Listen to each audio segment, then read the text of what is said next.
Get us the owner right now, Dad yelled at the country club. She does not belong here, Mom added. Remove her immediately. I stood quietly while the manager smiled, asking, Ma'am, how would you like to handle your family's membership? Their faces dropped. Before I continue this story, let me know where you are watching from in the comments below.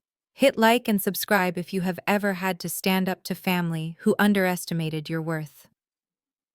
My name is Aaliyah, and I am 32 years old. Most people look at me and see a woman in simple leggings and a windbreaker with no makeup and hair tied back in a messy bun. They assume I am invisible. My family certainly does. The Onyx Club is the kind of place where old money goes to feel safe from the realities of the world. It sits on the most exclusive coastline of Oak Bluffs, with membership fees starting at $100,000 a year. The air smells of expensive cologne and sea salt. On this particular Saturday, the main ballroom was decked out in white roses and crystals for the engagement party of my younger sister Bianca and her fiancé Preston. I had not been invited. In fact, I had been explicitly told to stay away, so I did not ruin the aesthetic. I was not there for the party, though. I was there because I had spent the morning walking the 18-hole golf course with the head groundskeeper inspecting the irrigation system. I was thirsty and tired, so I cut through the main lobby to grab a bottle of water from the bar. That was my mistake. The double doors to the ballroom were open, and my father Desmond was standing right there holding a glass of scotch and holding court with a group of Preston's wealthy relatives. He spotted me instantly. His eyes went wide not with recognition or love, but with pure, unadulterated panic. He excused himself from the group and marched toward me, his expensive Italian loafers clicking aggressively on the marble floor. He blocked my path before I could even reach the bar. "What the hell are you doing here, Aaliyah?" He hissed, his voice low and dangerous. "Look at you. You look like you just crawled out of a dumpster. You are polluting the air in here." I looked down at my running shoes, which had a bit of grass on them from the course. "I am just getting water, Dad," I said, keeping my voice calm. "I am leaving in 5 minutes." He grabbed my arm, his fingers digging into my bicep. "You are leaving now. Do you have any idea who is in that room? Preston's family dates back to the Mayflower. They do not need to see Bianca's sister looking like the help. Get out before security drags you out." My father's grip on my arm was bruising, but the look on my mother Patricia's face hurt worse.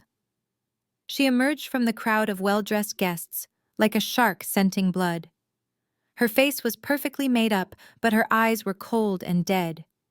She did not see a daughter. She saw a stain on her reputation. She stepped right up to me, her heels clicking on the marble floor. "You have some nerve showing your face here," she hissed. Her voice was low, but it carried the weight of 1,000 disappointments. "Look at you. You are a disaster. We finally got into this club. We finally secured a match with Preston, and here you are looking like you just crawled out of a sewer." I tried to speak to tell her I was just checking the property, but she cut me off with a sharp wave of her hand. "I do not want to hear your excuses, Aaliyah.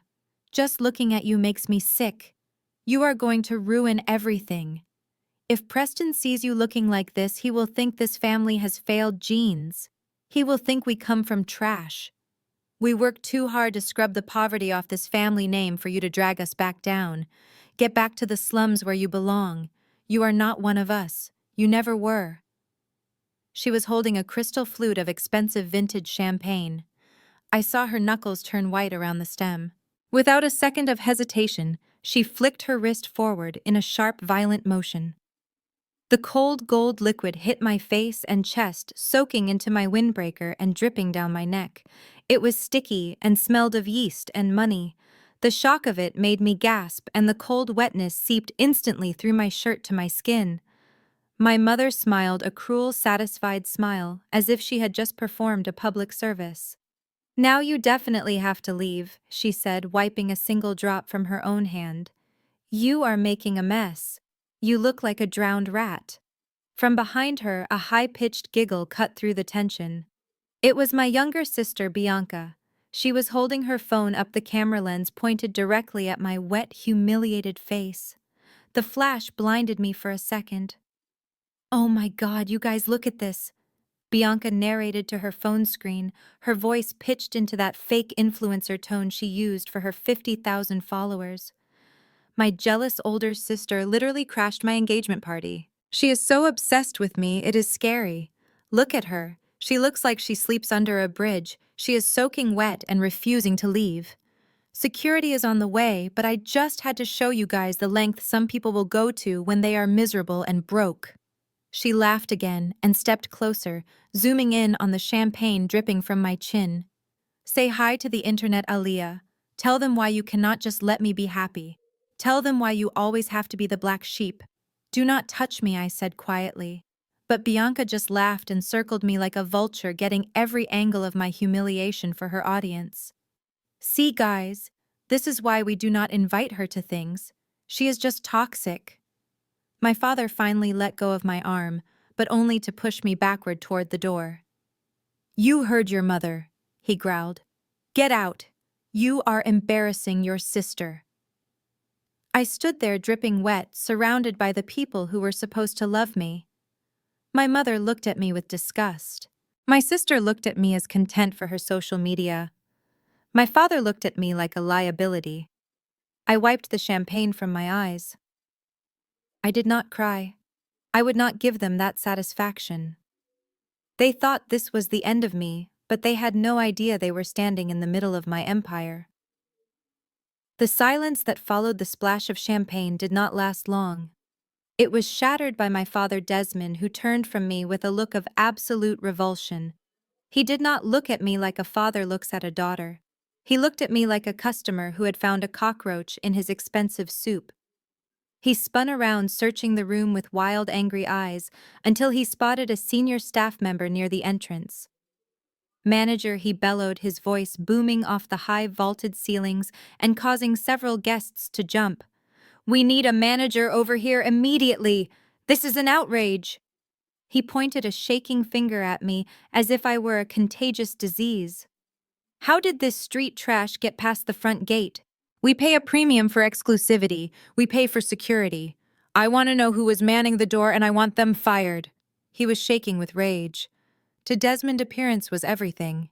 He had spent his entire life curating an image of black excellence and high society perfection. Having his disowned daughter standing there in a wet windbreaker and running shoes was not just an annoyance. It was an attack on his brand. He whipped out his phone, likely preparing to call his lawyer or perhaps the police, but Preston stepped in before he could dial. Preston adjusted his silk tie and stepped forward with the entitled swagger of a man who has never been told no in his life. He placed a calming hand on my father's shoulder, but his eyes were fixed on me, cold and mocking. "Save your breath," Desmond Preston said loudly, ensuring his voice carried to the back of the room. "The staff here is clearly incompetent. We do not need a manager. We need the person who signs the checks." He snapped his fingers at a passing waiter who froze in terror. "You, boy, go get the owner. Right now. Tell them Preston Vanderhoven is waiting and he is not happy." My father nodded vigorously, emboldened by his future son-in-law's arrogance. "Yes, get the owner down here. I am a VIP member. I demand an explanation for this security breach. This is a private event for the elite, not a homeless shelter." My mother, Patricia, chimed in, her voice shrill. She was busy dabbing at her dress, checking for any stray drops of champagne, even though she was the one who had thrown it. She looked at the security guards who were rushing toward us. "Remove her!" she shrieked, pointing at me with a manicured nail. "Drag her out if you have to. She is trespassing. She is mentally unstable and obsessed with our family. We have a restraining order pending." It was a lie, of course. There was no restraining order. But my mother never let the truth get in the way of a scene. She turned to the guests who were whispering behind their hands. "I am so sorry, everyone. She is a distant relative with drug problems.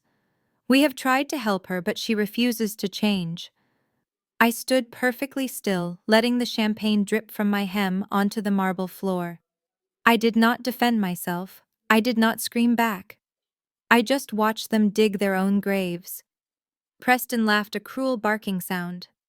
He turned to the crowd grinning as if this were all a show put on for his amusement. Listen up, everyone, he announced. My father-in-law here pays $100,000 a year for this membership. $100,000.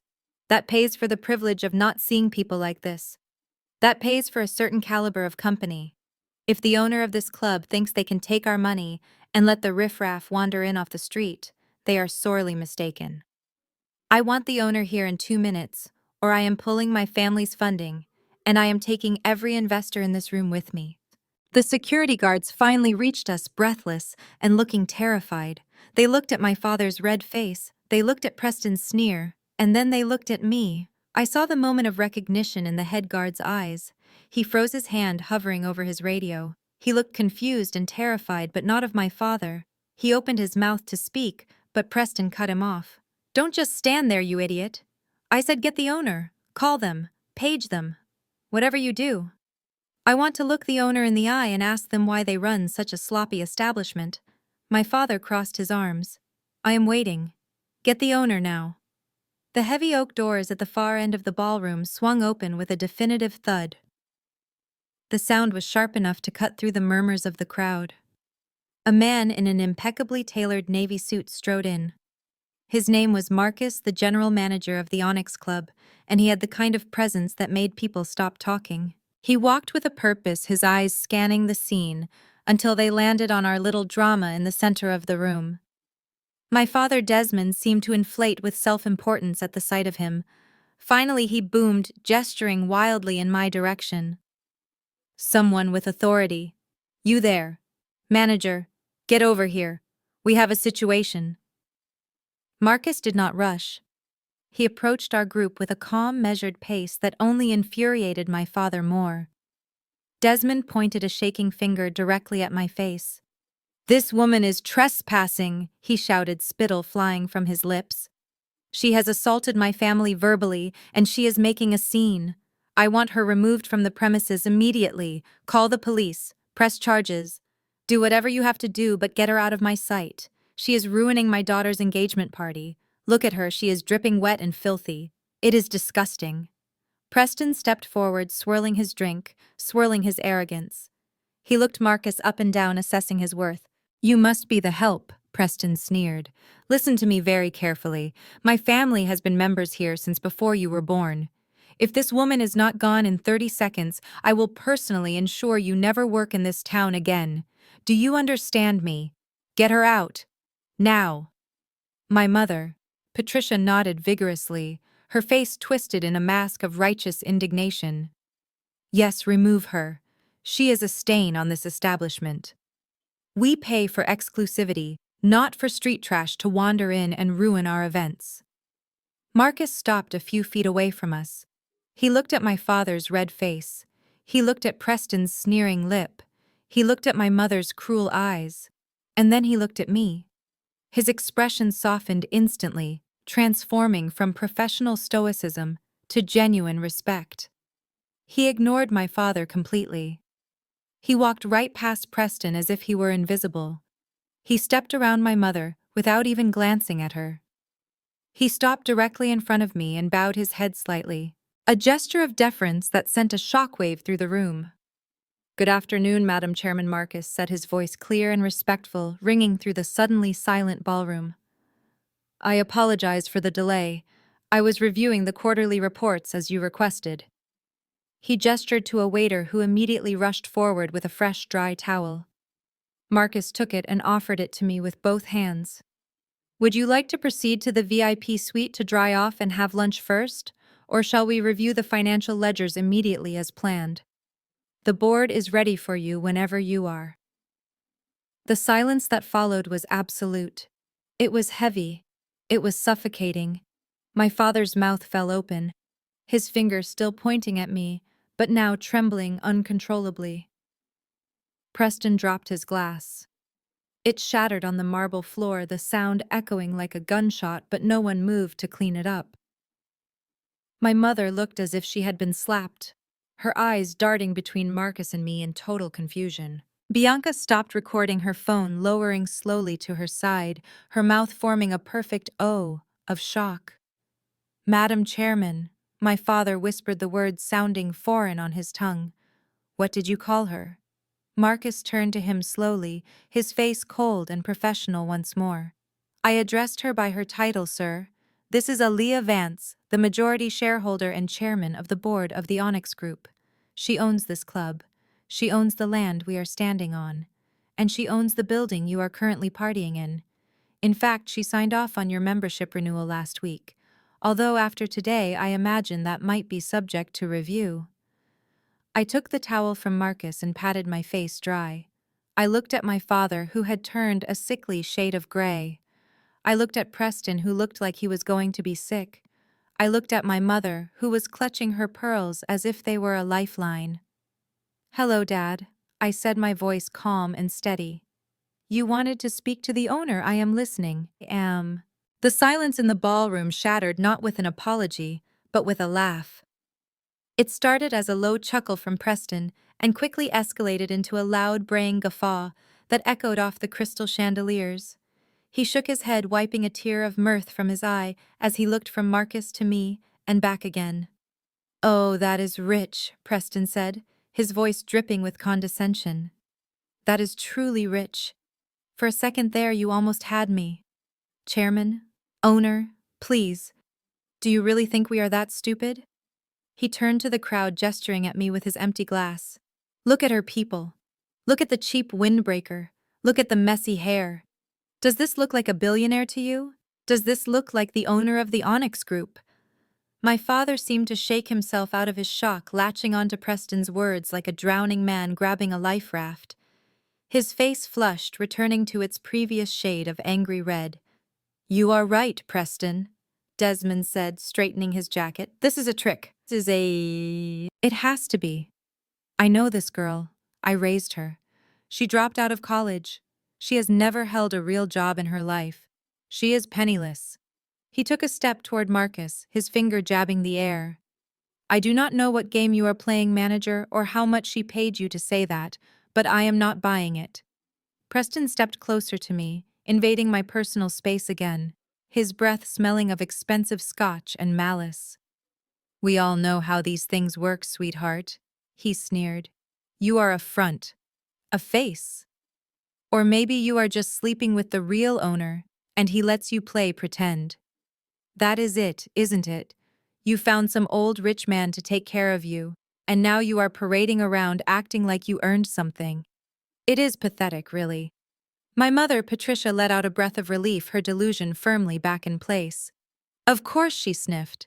That makes perfect sense. She always was manipulative. Sleeping her way to the top is exactly the kind of low-class behavior I would expect from her. Aaliyah, stop this charade right now. Admit you are lying, and maybe we will not press charges for fraud. You are embarrassing yourself. Bianca laughed nervously, aiming her phone camera back at me. Oh my God, imagine lying about owning a whole country club, she said to her followers. That is so cringe. Like, who does that? She is clearly having a mental breakdown, guys. This is so sad, but also kind of hilarious. Marcus stepped forward, his face stony, ready to intervene, but I held up a hand to stop him. I did not need him to fight this battle. I looked at my father, who was now grinning with a twisted sort of triumph, confident that he had uncovered my deception. You really believe that? I asked softly. You believe I am a fraud rather than accept that I made something of myself? Desmond laughed, a harsh, barking sound. I know you, Aaliyah. You are a quitter. You are weak. You do not have the brains or the grit to build an empire. You are nothing. So stop the act. Get out of here before I have the real police arrested for impersonating a business owner. You are not fooling anyone. Preston crossed his arms, looking down at me with pure disdain. You heard him. Run along now, little girl. Go find your sugar daddy. The adults have a party to finish. The morning sun hit the polished brass sign of the Onyx Club, making it gleam like gold. But the warmth didn't reach the faces of Desmond and Patricia as they stood at the main gate. They were dressed for a leisurely Sunday brunch, Desmond in his cream linen suit, and Patricia in a floral dress that cost more than my first car. They approached the security kiosk with the entitled air of people who own the world. Desmond flashed his membership card at the sensor, expecting the usual green light and the gate to swing open. Instead, the sensor beeped a harsh red error tone. He frowned and swiped it again. Another angry beep. "Open the gate!" Desmond barked at the security guard, a young man named Kevin, who had witnessed the entire spectacle yesterday. Kevin didn't flinch. He stayed inside the booth, his face impassive. "I am afraid I cannot do that, sir," Kevin said, his voice polite but firm. "Your membership has been suspended." "Suspended!" Patricia shrieked, clutching her designer handbag. "Do you know who we are? We have been members for 20 years. This must be a mistake. A computer glitch. Fix it immediately." Desmond slammed his hand against the glass of the booth. "Do not play games with me, boy. I will have your job for this. Open this gate right now." Kevin slid a printed document through the small opening in the window. "It is not a glitch, sir," he said calmly. "According to the directive from the board, your membership has been frozen effective immediately. The reason listed is non-payment of dues for the past 6 months and violation of the club's code of conduct regarding member behavior." Desmond snatched the paper, his face turning a dangerous shade of purple. "Non-payment," he sputtered. "That is a lie. I pay my dues. I am Desmond Vance. I have never missed a payment in my life. And code of conduct, I was the one assaulted yesterday by that trespasser. This is harassment. I will sue this club into the ground." Patricia looked over his shoulder, her eyes scanning the document. "Oh my God, Desmond," she whispered. "It says here we owe $50,000 in back dues and penalties. How is that possible?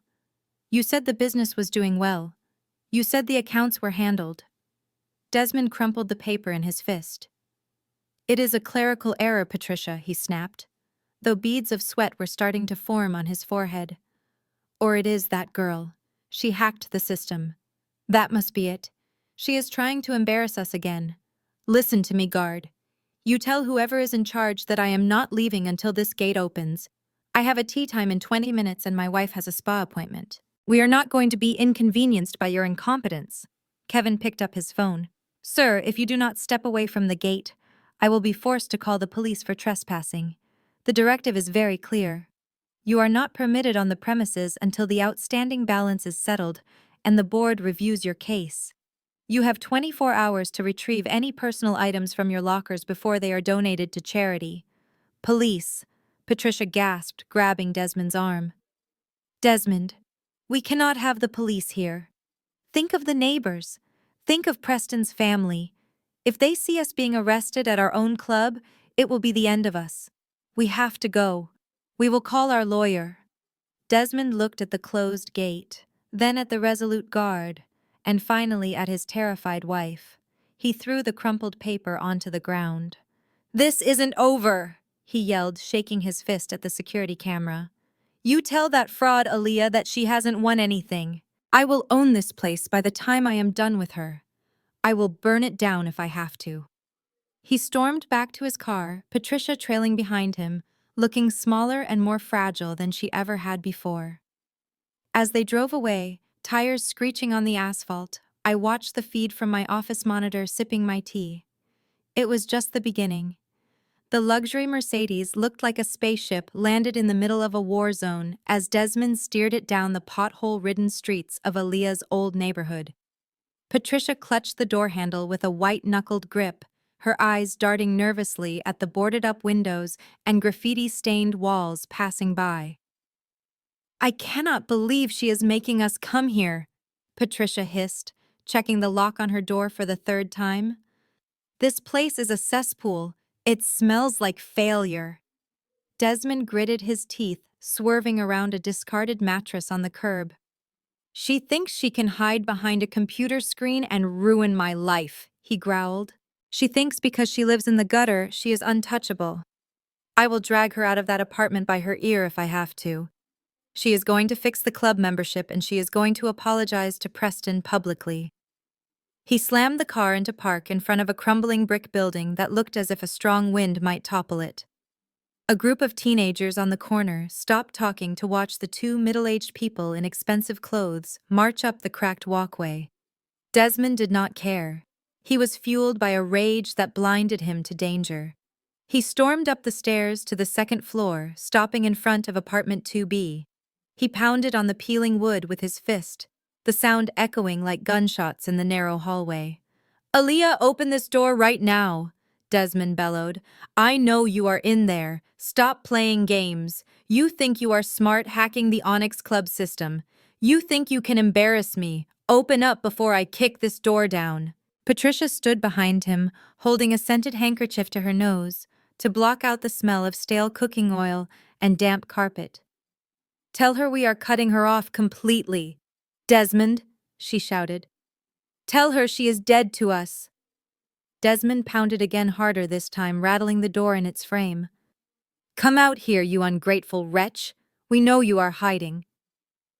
The door across the hall creaked open slowly. An elderly woman with steel-gray hair and eyes that had seen everything stepped out. She wore a faded housecoat and slippers, but she held herself with more dignity than Patricia ever could. She looked at Desmond's red face and Patricia's terrified expression and shook her head slowly. "You folks are making a lot of noise for a Sunday morning," the woman said, her voice raspy but steady. "You are going to wake the baby downstairs." Desmond spun around, his chest heaving. "Mind your own business. We are looking for our daughter. We know she lives here. Tell her to come out and face the consequences of her actions." The woman let out a dry laugh that sounded like dry leaves scraping together. "Your daughter," she repeated. "You must be the parents she never talks about, the ones who think the sun rises and sets on their command. Well, you are barking up the wrong tree. That apartment has been empty for a long time." Patricia stepped forward, her heels clicking on the linoleum. "Do not lie for her. We sent her mail here. We know this is her address. She is probably cowering inside right now." The woman leaned against her doorframe, crossing her arms. "You send mail, but you never visit, do you? If you did, you would know. Aaliyah moved out of here 2 years ago, and she did not leave in a taxi or a bus." A helicopter landed on the roof of the parking garage next door. A black private helicopter. Men in suits came and carried her bags like she was royalty. She took off into the sky while you two were probably busy polishing your silverware. Desmond froze. "A helicopter." He whispered the word, sounding absurd in this hallway. "That is impossible. She is broke. She has nothing." The woman scoffed, looking at him with pure pity. "She bought this building before she left. She bought the whole block so she could keep the rent low for the rest of us. She is the landlord now. You are standing on her property screaming at a door she hasn't opened in 24 months. What kind of parents are you that you do not even know your child lives in the sky while you are down here searching in the dirt? Get out of here before I call her security. And trust me, you do not want to meet them." She slammed her door shut, leaving Desmond and Patricia standing in the silence of their own ignorance. The glass walls of my penthouse offered a panoramic view of the city, but my eyes were fixed on the thin white scar running along the back of my left hand. It was a small mark, barely noticeable unless you knew where to look, but every time I touched it, I could feel the rain. I could feel the cold, biting wind of that night 10 years ago. I was 22 years old back then, fresh out of college with dreams that didn't fit into my father's spreadsheet. I was sitting in the same leather armchair I sat in every evening, sipping a glass of water. But my mind was transported back to the driveway of my childhood home. The rain was torrential, a wall of water that soaked through my clothes in seconds. My father, Desmond, stood on the porch, dry and angry under the shelter of the overhang. He held my suitcase in one hand and my future in the other. "You are ungrateful," he shouted, his voice booming over the thunder. "You are selfish. The boy is perfect for you. His father owns the biggest construction firm in the state. This merger could save us. It could save everything I built, and you are throwing it away because of what? Love. Independence. Those are fairy tales for poor people, Aaliyah. We have a legacy to protect." I stood there shivering, my hair plastered to my face. "I do not love him, Dad," I screamed back, my voice lost in the wind. He is cruel. He treats people like dirt, just like you do. I want to build my own life. I want to start my own business. I don't want to be a bargaining chip in your merger. Desmond didn't hesitate. He didn't flinch. He wound up and threw my suitcase as hard as he could. It tumbled down the wet driveway, the zipper bursting open, spilling my clothes into the mud. My books, my sketches, my few precious belongings were instantly ruined. "Then get out," he roared. "If you do not want to be part of this family, then you are nothing to me. Do not come back until you are ready to do your duty. Do not ask for a dime. You are dead to me." He turned his back and slammed the heavy oak door, the sound final and devastating. I scrambled to gather my things in the mud, cutting my hand on the broken clasp of the suitcase. The blood mixed with the rain running down my wrist, but I didn't feel the pain. All I felt was a cold, hard resolve forming in my chest. I looked at that closed door, at the warm light spilling from the windows, where my mother and sister were probably watching TV, pretending I didn't exist. I stood up, clutching my muddy clothes to my chest. I made a promise to the rain. I made a promise to the scar forming on my hand. "I will not just survive," I whispered into the storm. "I will thrive. I will build something so big, so powerful, that you will have to look up to see me. And one day I will come back, not to beg, not to apologize, but to buy you out. I will own the roof over your head. I will own the ground you walk on. And you will know exactly who I am." I snapped back to the present, the city lights twinkling below me like diamonds. I rubbed the scar with my thumb. That night I walked 3 miles to the bus station. I slept on a bench. I started with nothing. Now I sat at the top of the world, and tomorrow I was going to keep my promise. I picked up my phone and dialed my broker. "Execute the purchase." I said, my voice steady. "Buy the debt, buy the mortgage, buy it all." I pulled my rental car up to the wrought iron gates of my parents' estate in Buckhead. It looked exactly the same as the night I was kicked out 10 years ago. The manicured lawn was cut to military precision, and the imposing white columns stood like sentries guarding a fortress of secrets.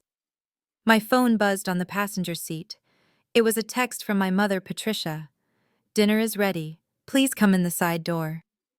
I stared at the screen and let out a dry laugh. Even when inviting me back for a so-called reconciliation, they could not bring themselves to let me walk through the grand front entrance like a guest. I was still the secret shame they wanted to smuggle in through the service entry.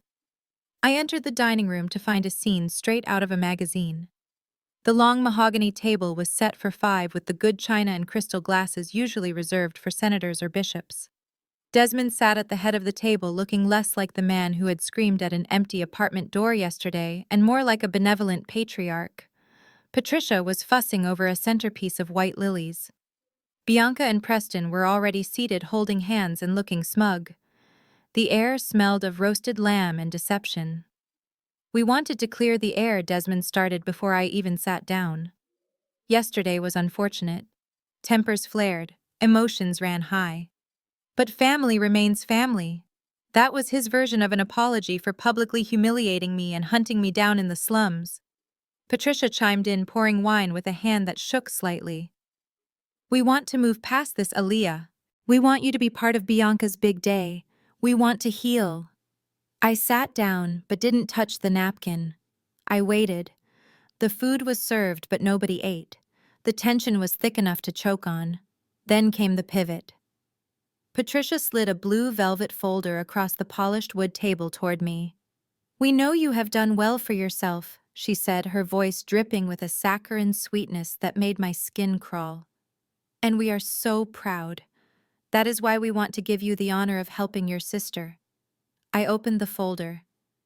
It wasn't a wedding invitation. It was a loan application from a private bank. A massive one. "What is this?" I asked, my voice flat. "It is a co-signing agreement," Desmond explained casually, picking up his fork. "The wedding costs have escalated slightly. The Onyx Club requires a substantial deposit, and with the misunderstanding about our membership status, we need a guarantor to secure the venue booking." You want me to sign a loan for a wedding at a club you are currently banned from? I asked incredulously. Preston scoffed, rolling his eyes. We aren't banned. It is a temporary administrative freeze. Once the deposit is paid, they will unlock the account. My trust fund is tied up in international bonds right now, or I would do it myself. Consider this an investment in your social standing, Aaliyah. Having your name attached to the Vanderhoven wedding will open doors for you that you didn't even know existed. We need $300,000, Bianca added, checking her manicure. And since you are apparently so rich now, it shouldn't be a problem. Unless you were lying about your money. Patricia leaned forward, her eyes hard and calculating. Sign the paper, Aaliyah. Show us you are still part of this family. Show us you aren't the selfish little girl we threw out. Help your sister secure her future. She is marrying a Vanderhoven. This lifts all of us up, including you. Don't be jealous. Just sign. Preston leaned back in his chair, kicking his designer loafers up onto the polished mahogany table right next to the untouched centerpiece of lilies. He swirled his wineglass, looking at me, through half-closed eyes, as if I were a speck of dirt he couldn't quite flick away. You are hesitating, he drawled, a smirk playing on his lips. That is adorable, really. Most people would kill for the chance to attach their name to a Vanderhoven event. Do you have any idea how old my family money is? My ancestors were founding banks, while yours were probably still learning to read. He took a slow sip of wine, his eyes never leaving my face. This wedding is going to be the social event of the decade. Governors are coming, senators, people who run this country, and you are worried about a little signature on a loan application. It is pathetic. My trust fund unlocks in 6 months. Once that happens, this 300,000 will look like pocket change. I will pay it off in an afternoon. You are not giving us money, Aaliyah. You are buying a ticket to relevance. You are buying the right to say you are related to me. Bianca giggled, reaching over to stroke his arm. He is right, you know. Preston is doing you a favor. He could have asked his friends from Yale. He could have asked his business partners. But he let us ask you because he wanted to give you a chance to be useful. Don't blow it. You always ruin everything. Preston laughed, a cruel sound that grated on my nerves. Exactly. We are throwing you a bone here. Sign the paper. Be a good little sister for once. Help us secure the venue, and maybe, just maybe, we will let you sit at a table near the back. Far away from the cameras, of course, but at least you will be in the room. You should be thanking me. Helping a prestigious family like mine is the biggest honor you will ever have in your sad little life, you bastard child. The room went quiet. Even my parents looked uncomfortable at the slur, but they didn't say a word. They didn't defend me. They just watched, waiting for me to break, waiting for me to sign. I looked at Preston, at his arrogant face, his casual cruelty. I looked at my parents, who were willing to let him insult me just to get what they wanted. I didn't get angry. I didn't cry. I just reached into my pocket and tapped the screen of my phone, ensuring the voice recorder app was still running. I looked Preston dead in the eye and smiled, a slow, cold smile that made his smirk falter for just a second. You seem very confident about that trust fund, Preston, I said, my voice steady. International bonds, you said. Tied up for 6 months. That is a very specific timeline. It is almost like you have rehearsed it. Preston scoffed, taking his feet off the table. Of course I am confident. It is my money. Now stop stalling and sign. Or get out. We don't have time for your jealousy. I did not sign the loan application that night. Instead, I walked out of my parents' dining room with the recording of Preston's insults burning a digital hole in my pocket. The next morning, I sat in the back of a black SUV parked along the waterfront, waiting for a man named Reynolds. He was a private investigator who specialized in high-stakes financial vetting, and I had paid him a small fortune to turn Preston's life inside out. When the door opened and Reynolds slid into the seat next to me, he looked grim. He did not waste time with small talk. He simply placed a thick manila envelope on the leather seat between us. You are going to want to see this, Reynolds said, his voice gravelly and serious. Your instincts were right. The guy is a fraud. But it is worse than just lying about money. He is dangerous. I opened the file. The first document was a legal letter from the Vanderhoven Family Trust dated 5 years ago. It was a formal notice of disownment. Preston had not just been cut off from the family fortune. He had been legally exiled. He has been lying to everyone, Reynolds explained, tapping the document with a thick finger. There is no trust fund unlocking in 6 months. There are no international bonds. His parents cut him off completely 5 years ago after he stole his grandmother's jewelry to pay off a gambling debt in Las Vegas. He is not a wealthy heir waiting for his inheritance. He is a broke gambling addict with a famous last name. I flipped through the pages staring at the wreckage of Preston's financial life. There were court judgments for unpaid loans, defaults on credit cards, and a police report from a casino in Atlantic City. It was a pattern of pathological lying and theft. Reynolds leaned in closer, his voice dropping. Here is the kicker. He owes money to some very bad people in New York. Loan sharks. The kind who do not send demand letters. They send guys to break your legs. That $300,000 he wants you to sign for. It is not for the wedding venue. It is to pay off the interest on his debt so he can buy himself another month of breathing room. I felt a cold chill settle in my stomach. Preston was not just an arrogant jerk, he was a desperate predator. He had targeted my family because he smelled their desperation for social status. He knew my father would do anything to be associated with the Vanderhoven name, and he was exploiting that vanity to save his own skin. He was gold-digging my parents to pay off mobsters. So the wedding is a scam, I asked, looking at a photo of Preston pawning a watch. It is a lifeline, Reynolds confirmed. He needs the wedding to happen so he can get his name on your father's assets. He has been pushing your dad to put him on the deed to the house as a wedding gift. Once he has that, he will leverage the property against his debts and disappear. He does not love your sister. He looks at her and sees a human shield against his creditors. I closed the file, my hand resting on the evidence that would destroy my sister's dreams. My parents were about to sell their souls to a man who would leave them destitute. I looked out the window at the gray water. Keep digging, I told Reynolds. I want everything. By the time I am done with him, he won't even be able to get a library card. The sound of knuckles rapping on the heavy oak door of the guest bedroom startled me from my thoughts. I was sitting on the edge of the bed, staring at the file Reynolds had given me, the weight of Preston's deception heavy in my hands. Come in, I said quickly, sliding the envelope under a pillow. My mother Patricia slipped into the room, closing the door behind her with a soft click. She wasn't wearing her usual mask of social perfection. Her face was drawn, her eyes tired, and for a moment she just looked like a woman who was carrying too much. But then she straightened her spine, and the hardness returned. We need to talk, she said, not sitting down but pacing the small space between the dresser and the window. About the loan. Your father is very upset that you walked out last night. He thinks you are being stubborn. I think you are being cruel. I sighed, rubbing my temples. Mom, I cannot sign that loan. It is not about being stubborn, it is about being smart. Preston is not who he says he is. I tried to tell you. She cut me off with a sharp wave of her hand. I do not want to hear your jealousy, Aaliyah. This isn't about Preston. It is about Bianca. It is about this family's future. She stopped pacing and turned to face me, her expression intense. Look at your sister. Look at her skin. Look at her hair. She is beautiful. She is light. She is everything we hoped for. She can go places we can't. She can marry into a family like the Vanderhovens, and no one will question her place at the table.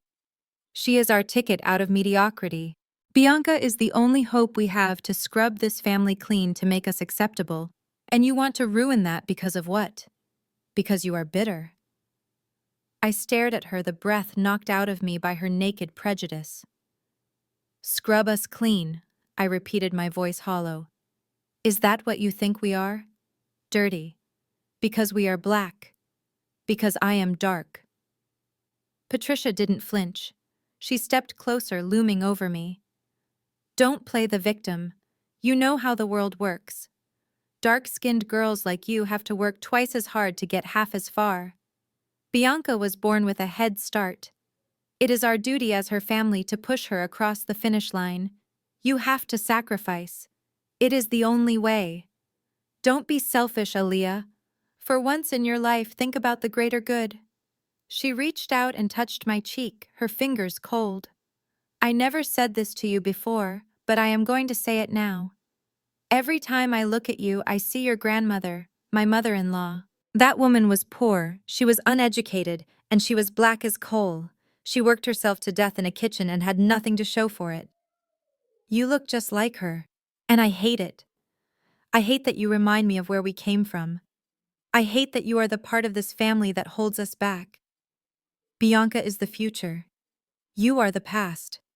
So sign the paper. Pay for the wedding. Let your sister shine so she can lift us all up. Do it for the family name. Do it because you owe us for being the disappointment. Her words hung in the air, toxic and heavy.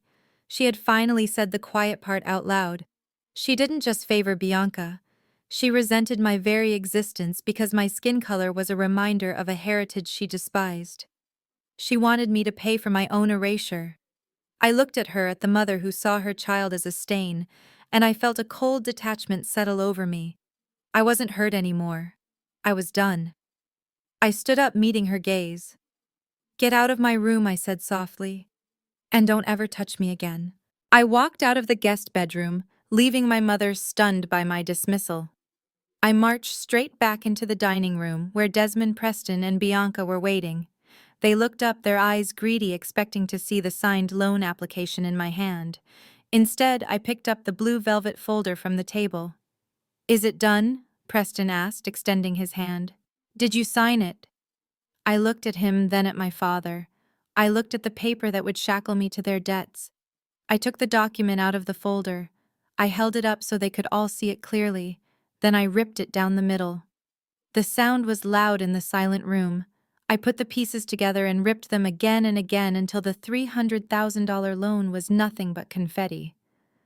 I let the pieces flutter down onto the remains of the roast lamb. "No," I said, my voice ice cold. "I will not sign. I will not pay for your fantasy. And I will not be your bank account. You are on your own." The silence broke with a roar. Desmond shot up from his chair, his face twisting into a mask of pure violence. "How dare you!" he screamed, knocking his wineglass over. The red liquid stained the white tablecloth like blood.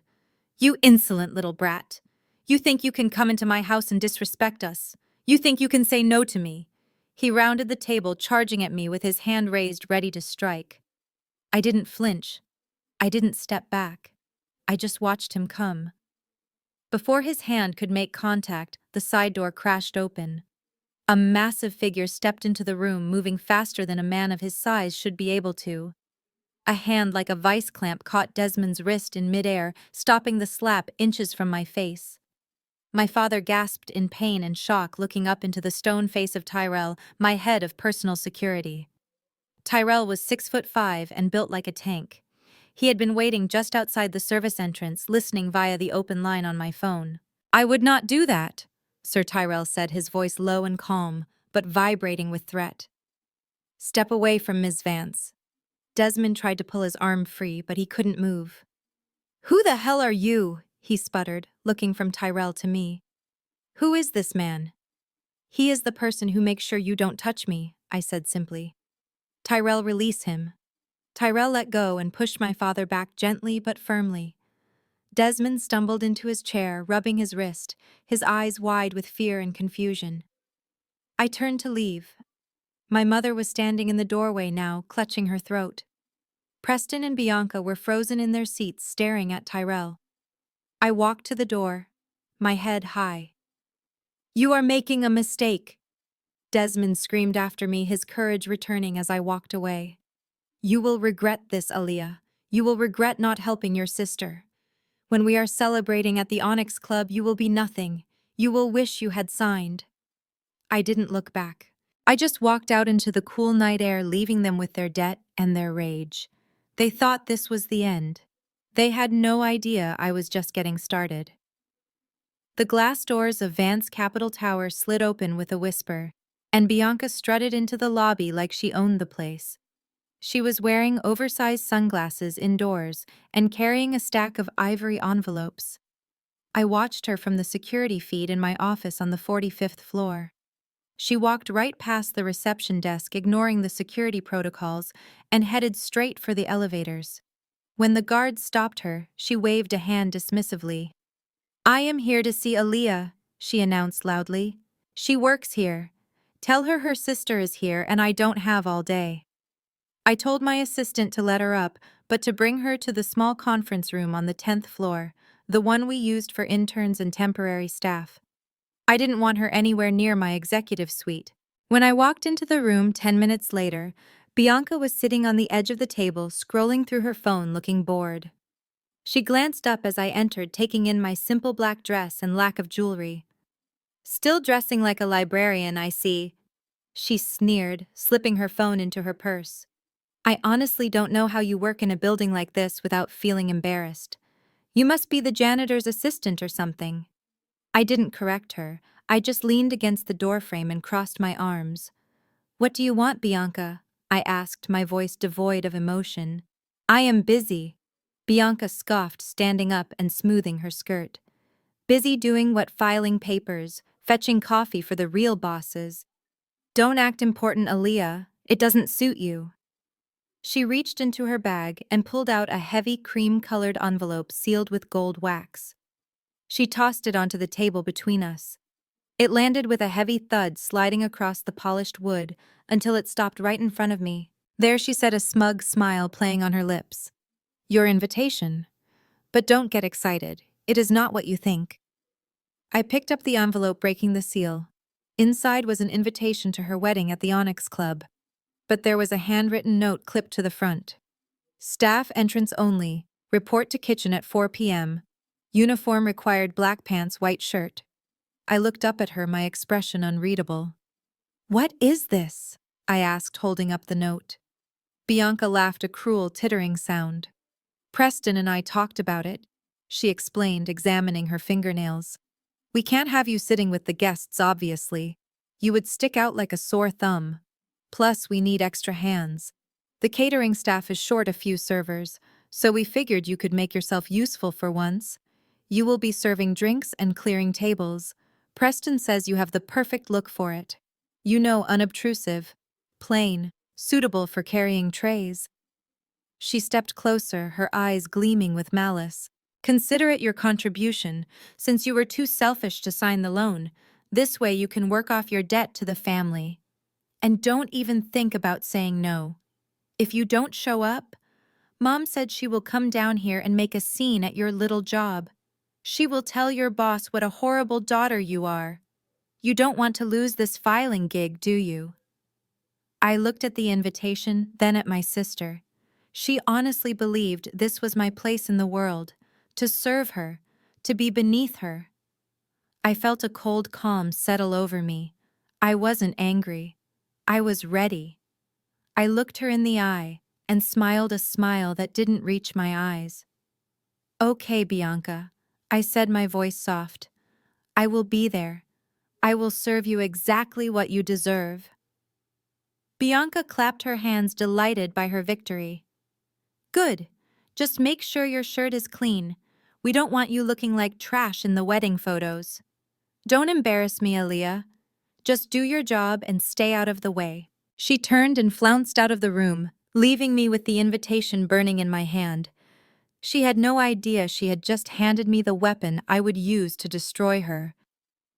The heavy oak door of the conference room clicked shut behind Bianca, leaving a silence that felt electric. I stood there for a moment, staring at the invitation in my hand. "Staff entrance only." The words were written in elegant calligraphy, a cruel joke wrapped in beauty. My sister wanted me to serve champagne to the people who had spent my entire life telling me I wasn't good enough. She wanted me to wear a uniform and fade into the background while she played the princess. She thought she was humiliating me. She thought she was putting me in my place. But what she didn't know was that she had just invited the executioner to her own wedding. I walked back to my office, the invitation clutched tight in my hand. My assistant Sarah looked up as I passed her desk, her eyes wide with curiosity, but she knew better than to ask. I closed my office door and walked over to the floor-to-ceiling window, looking out over the city skyline. From up here, everything looked small, manageable. My father's house, my mother's cruelty, my sister's vanity. It all felt insignificant against the scale of what I had built. But it wasn't insignificant. It was a cancer that had been eating away at me for years, and it was time to cut it out. I picked up the phone on my desk and dialed a number I knew by heart. It rang once before a crisp, professional voice answered. Yes, Ms. Vance. It was my head of legal counsel, a man named Thomas, who had been with me since I bought my first building. Thomas, I said, my voice calm and steady. I need you to prepare 2 files. I want them ready by tomorrow morning. Go ahead, Thomas said, the sound of typing already audible in the background. First, I want the complete dossier on the purchase of the debt held against Desmond Vance's estate. The mortgage, the business loans, the personal lines of credit. Everything. Make sure the transfer of ownership is finalized and notarized. I want the deed in my name before the weekend. Done. Thomas replied, his voice devoid of surprise. And the second file? The second file is on Preston van der Hoven. I want everything the private investigator found. The bankruptcy filings, the fraud charges, the restraining orders from his parents. I want the police reports from Atlantic City and the demand letters from the loan sharks. Compile it all into a single document. Make copies. Lots of copies. Understood, Thomas said. Is there anything else? Yes. I added, a small cold smile touching my lips. Call the catering company for the Onyx Club. Tell them I will be personally overseeing the service at the van der Hoven wedding this weekend. Tell them to have a uniform ready for me. But make sure they know who is asking. I don't want any confusion when I show up. Thomas paused for a second, the only crack in his professional armor. You are going to serve the wedding yourself, Ms. Vance? Yes, Thomas, I said, looking down at the city below. I am. My sister wants me to bring her drinks, but I think I will bring her something else instead. I am going to serve her the truth, and I am going to serve it cold.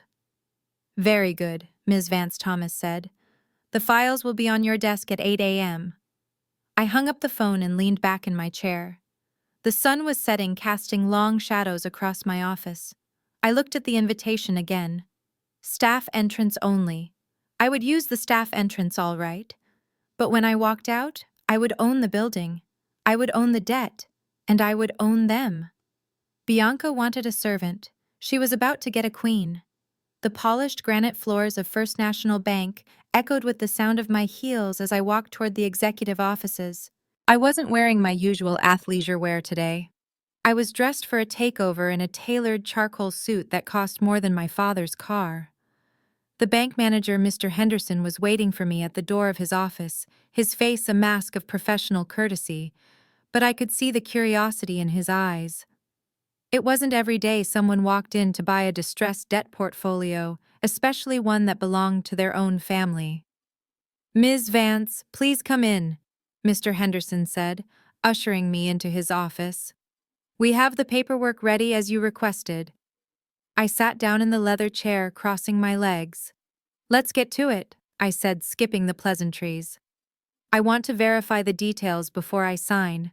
The mortgage on the estate in Buckhead, the business loans for Vance Enterprises, and the personal lines of credit.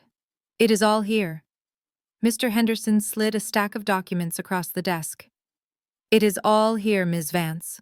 Your father has been in default for 6 months. The bank was preparing to initiate foreclosure proceedings next week. He paused, looking at me over his glasses. You understand that by purchasing this debt, you become the lien holder. You will have all the rights and responsibilities of the creditor. You can foreclose. You can seize assets. You can evict. I picked up the pen, feeling the weight of it in my hand. I understand perfectly, I said. That is exactly why I am doing it. I opened the checkbook I had brought with me. It was a business account from my private equity firm, the Onyx Group. I wrote out the check for $2 million.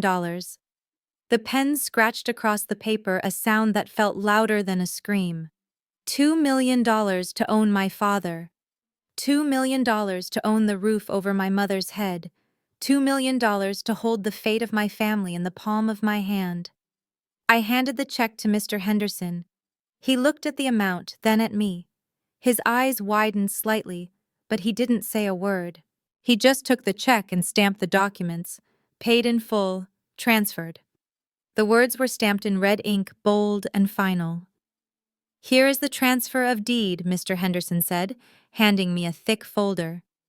"Congratulations, Ms. Vance. You are now the primary creditor for the Vance estate. The bank is out of it. It is all yours." I took the folder, feeling a cold satisfaction settle in my chest. It wasn't happiness. It was power. Pure, unadulterated power. For 10 years, my father had held money over my head like a weapon. He had used it to control me, to shame me, to cast me out. Now I held the weapon, and I knew exactly how to use it. I stood up, smoothing my suit jacket. "Thank you, Mr. Henderson," I said, shaking his hand. "Please make sure the foreclosure notice is prepared. I will be serving it personally." He looked startled. "Personally, Ms. Vance? Usually we send a process server." "This is a family matter," I replied, my voice devoid of warmth. "I want to make sure they get the message." I walked out of the bank, the folder tucked under my arm. The sun was shining, but all I could feel was the cold weight of the debt I now owned. My father thought he was the king of his castle. He thought he was untouchable. He didn't know that the castle was built on sand, and I had just bought the sand. I got into my car and placed the folder on the passenger seat next to the invitation for Bianca's wedding. They fit together perfectly. The invitation to serve and the power to destroy. I started the engine. It was time to go to work. The ballroom of the Onyx Club had been transformed into a spectacle of excess that would make Versailles look modest. Bianca had demanded thousands of white hydrangeas imported from Holland, draping every surface from the vaulted ceilings to the backs of the gold Chiavari chairs. A 12-piece orchestra played soft classical music on a raised platform, while servers circulated with trays of caviar and truffle-infused hors d'oeuvres. The guest list was a who's who of the East Coast elite. There were tech moguls from Silicon Alley, senators from D.C., and the old money families from Martha's Vineyard, who usually looked down on new wealth, but had shown up to witness the union of the Vance and van der Hoeven dynasties. I watched it all from the periphery, dressed in the crisp black and white uniform of the service staff. My hair was tucked under a cap, and I kept my head low, blending in with the other waiters, who were rushing to keep champagne glasses filled. From my vantage point near the raw bar, I had a perfect view of my parents holding court in the center of the room. Desmond looked like a peacock in his custom tuxedo, his chest puffed out as he spoke to a group of influential investors. He swirled his scotch with the casual arrogance of a man who believed his own lies. I overheard him speaking to Judge Williams, a man known for his strict adherence to the law. "Oh yes, we have been silent partners in the Onyx Group for years." Desmond lied smoothly, his voice carrying just enough to impress the surrounding circle. "We prefer to keep our ownership stake quiet, of course. We let the management handle the day-to-day operations, but we have a significant voice in the board decisions. That is why we could secure the venue on such short notice. It pays to be on the inside." Patricia was no better. She stood by the chocolate fountain, clutching the arm of Preston's mother, a woman who looked as if she was smelling something unpleasant, but was too polite to say so. Patricia was beaming, pointing at the expensive details of the decor, as if she had paid for them herself. "We wanted to give Bianca the world," Patricia gushed. "Money is no object when it comes to family tradition. We are just so happy to merge our assets with yours. It is a union of equals, really. Two powerhouses coming together." I felt a wave of nausea roll through me. They were not just lying, they were building a monument to their own delusion. They were telling people they owned the very club that had banned them, the very club I owned. They were leveraging my property to buy credibility with people who would despise them if they knew the truth. They were standing on a trapdoor I had built, and they were jumping up and down on it, begging for it to open. Preston stood nearby laughing with his fraternity brothers, looking every inch the wealthy groom. He didn't look like a man who owed money to loan sharks. He looked like a prince. But I knew the truth. The castle was made of cards and the wind was picking up. The bridal suite was a sanctuary of ivory silk and nervous energy. Bianca sat in front of a vanity mirror surrounded by a team of frantic makeup artists and stylists. She was screaming at a young woman who was trying to apply false eyelashes. "You are incompetent," Bianca shrieked, slapping the woman's hand away. "Do you know who I am? Who? Do you know how much this wedding costs? If you mess up my eyes, I will sue you for everything you have. Get out. Get out now." The stylist fled in tears, leaving Bianca fuming at her own reflection. I slipped into the room carrying a silver tray with a single glass of water. I was still wearing the server's uniform, the black pants and white shirt that made me invisible to people like my sister. But I had not yet put on the apron. Bianca spotted me in the mirror, and her expression shifted from rage to malicious delight. "Well, look who decided to show up," she sneered, turning in her chair to face me. "You actually put on the uniform. I am impressed. I didn't think you had the humility. But then again, you always were good at being in the background." She looked down at her feet encased in white satin heels encrusted with crystals. "These shoes cost $5,000, she announced, lifting one foot slightly.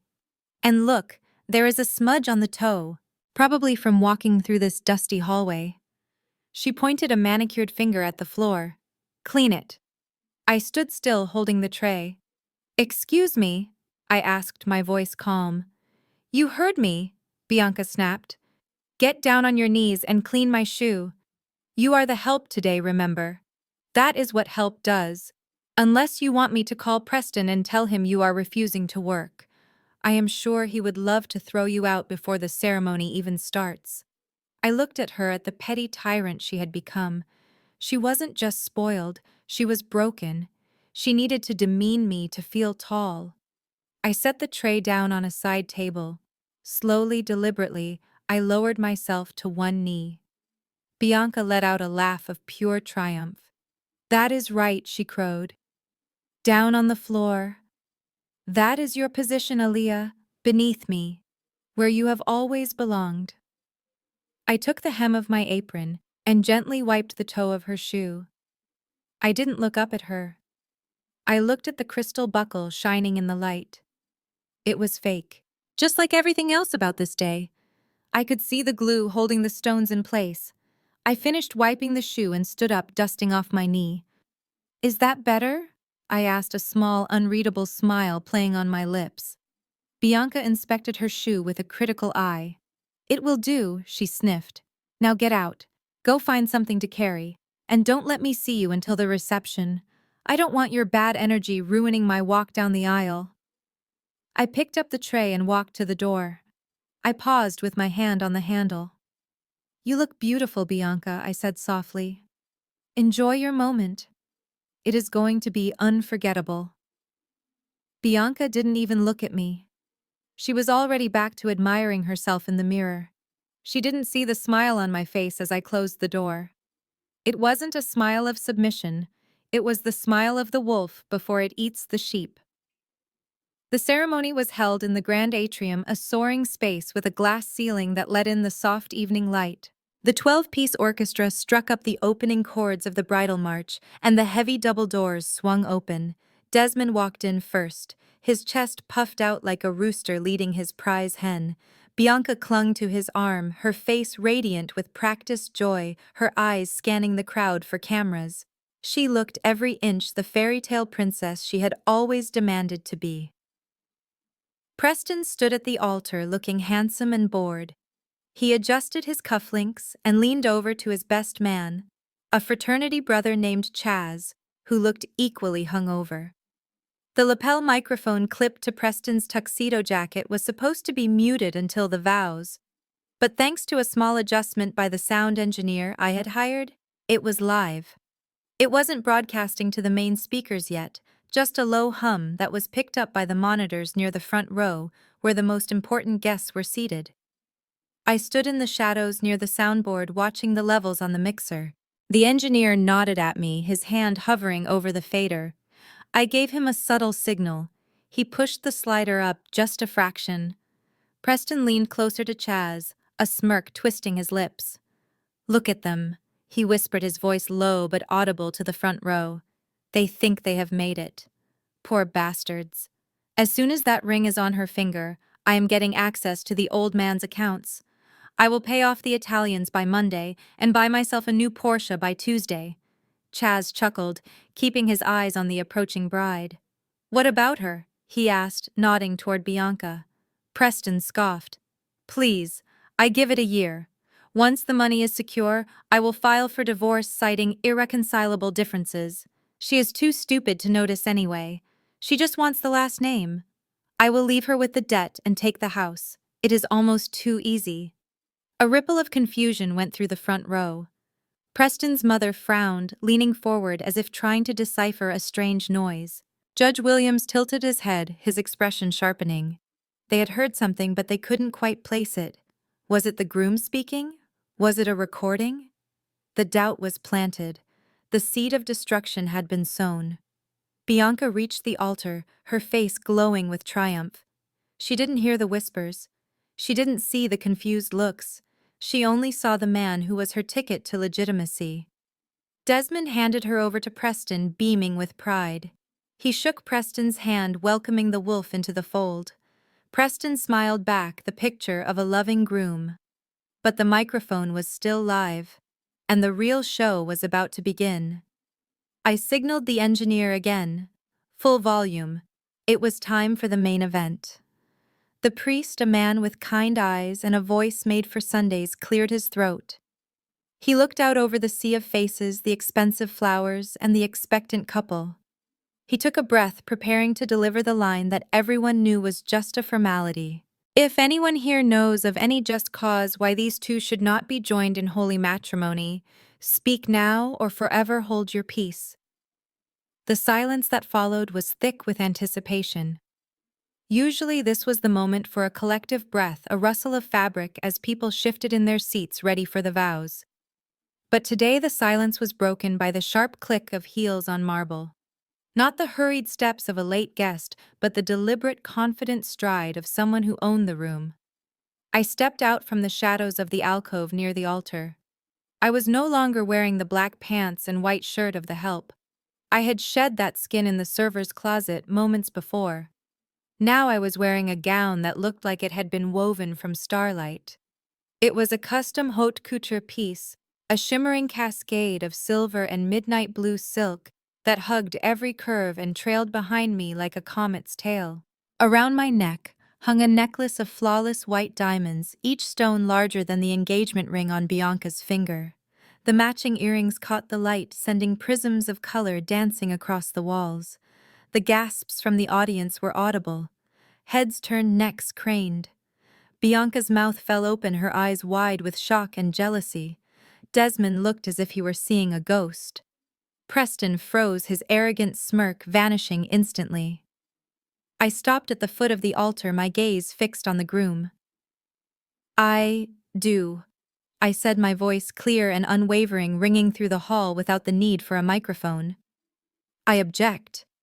The priest looked stunned, his prayer book lowering slowly. "On what grounds?" he asked, his voice trembling slightly.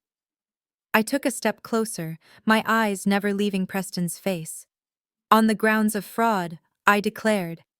"Because this wedding is built on a lie. And because the groom standing here in his rented tuxedo does not have the money to pay for the ring on the bride's finger. In fact, he doesn't have the money to pay for his own shoes." A murmur ran through the crowd like a wave. People were whispering, pointing, pulling out their phones. Preston's face turned a mottled red, his hands clenching into fists at his sides. "Who let her in?" he hissed, looking around for security. "Get her out of here. She is crazy. She is ruining everything." I smiled, a cold, hard expression that promised no mercy. "I didn't need to be let in, Preston," I said. "I own the keys. And I am not ruining anything. I am saving everyone here from a very expensive mistake." Preston's face twisted into a mask of pure fury as the shock of my interruption wore off. He grabbed the microphone stand and hurled it aside, the metal clattering loudly against the marble steps. "Who is this crazy woman?" he screamed, his voice cracking under the strain of his own entitlement. "Where is security? I pay good money for protection from the riffraff. Get her out of here. Someone get these doors open and drag this psychotic stalker into the street." He looked wild, his eyes darting around the room, searching for anyone to validate his authority. My father Desmond scrambled up from the front pew, his face a mirror of Preston's rage. "You heard him?" he bellowed, waving his arms at the back of the room. "Security! Do your jobs! This woman is mentally unstable. She is dangerous. Remove her immediately." Patricia stood up beside him, clutching her chest, looking at the wealthy guests, with apologetic eyes, trying desperately to salvage the social standing she saw crumbling before her. "I am so sorry, everyone," she cried out, her voice shrill. "Please ignore her. She is off her medication. We will handle this." The double doors at the back of the atrium swung open with force. A squad of 8 security officers marched in. They were not the regular club security. These men wore tactical suits and earpieces, moving with the synchronized precision of a military unit. They stormed down the center aisle, their boots thudding rhythmically against the floor. Preston let out a breath of relief, a smug grin returning to his face. Finally, he sneered, looking at me with triumph. "You are done, Aaliyah. You wanted a show, well, now you are going to get one. I hope you enjoy the view from the pavement." He stepped back, gesturing grandly toward me as the guards approached the altar. "Take her away, boys, and do not be gentle. She likes to play rough." The guests leaned forward, eager for the climax of the drama. Bianca smirked, crossing her arms, waiting to see me dragged away in my expensive gown. The guards ascended the stairs, their faces stone. They moved fast, closing the distance in seconds. Preston pointed a finger right in my face. "Get her," he ordered. But the hands that reached out did not grab me. The guards moved past me in a blur of motion. They stepped between me and Preston. They stepped between me and my father. In one fluid movement, they turned their backs to me and locked ranks. They formed an impenetrable human wall of black suits and muscle facing outward toward the groom and his guests. Preston froze, his finger still pointing at nothing. He blinked, confusion warring with anger. "What are you doing?" he demanded, his voice wavering. "I said get her. You are facing the wrong way. Turn around and do your job." The captain of the detail, a man named Henderson, who had been my head of security for 3 years, stepped forward. He towered over Preston, forcing the groom to look up. Henderson did not blink. He did not smile. He looked at Preston with the cold indifference of a hammer looking at a nail. "I am afraid you are mistaken, Mr. van der Hoven." Henderson said, his voice deep and resonant, projecting clearly to every corner of the silent room. "We are doing our job. We do not take orders from guests with suspended memberships. And we certainly do not take orders from you." Preston sputtered, his face flushing a deep crimson. "I am the groom. My family founded this town. I demand you remove this woman. She is trespassing." Henderson shook his head slowly. "No, sir. You are the one trespassing. We work for Chairman Aaliyah Vance. She owns this building. She pays our salaries, and she has instructed us to ensure that no one interrupts her presentation. So, unless you want to be physically removed from your own wedding, I suggest you step back and listen." The giant LED screen behind the altar, which had been displaying a slideshow of Bianca and Preston's staged engagement photos, suddenly flickered. The romantic music cut out with a sharp screech of feedback that made everyone wince. The screen went black for a heartbeat before a new image blazed into existence. It wasn't a photo of the happy couple.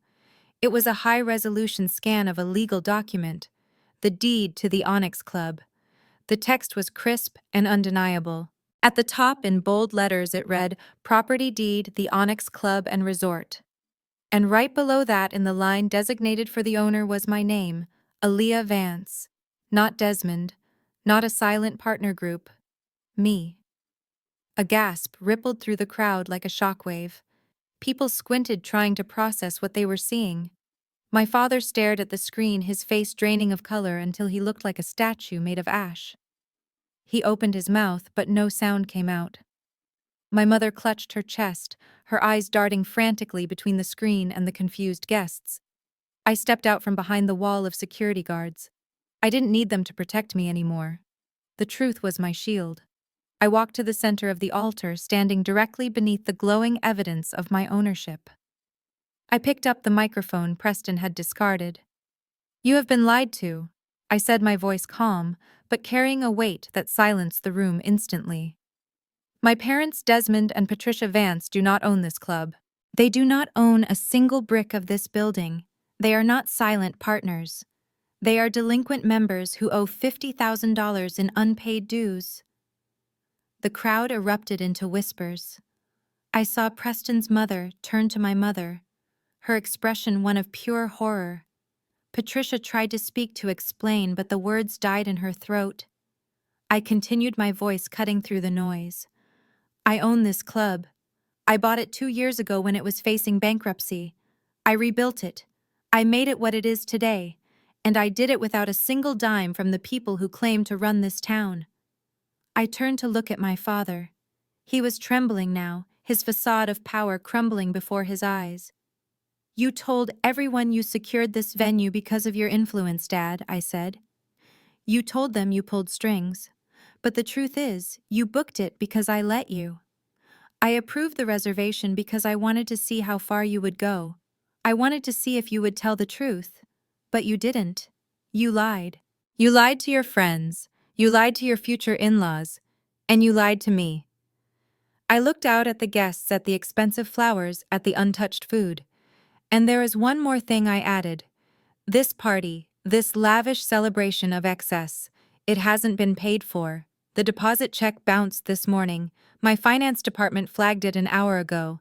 So as the owner of this establishment, I am exercising my right to refuse service." I looked directly at Preston, who was now sweating profusely. "This party is over.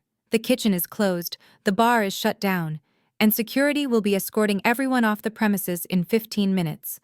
I suggest you start walking, unless you want to pay the bill right now. In cash." The room exploded into chaos. Guests stood up shouting questions. Waiters stopped serving looking confused. Bianca let out a scream of pure rage. But I didn't flinch.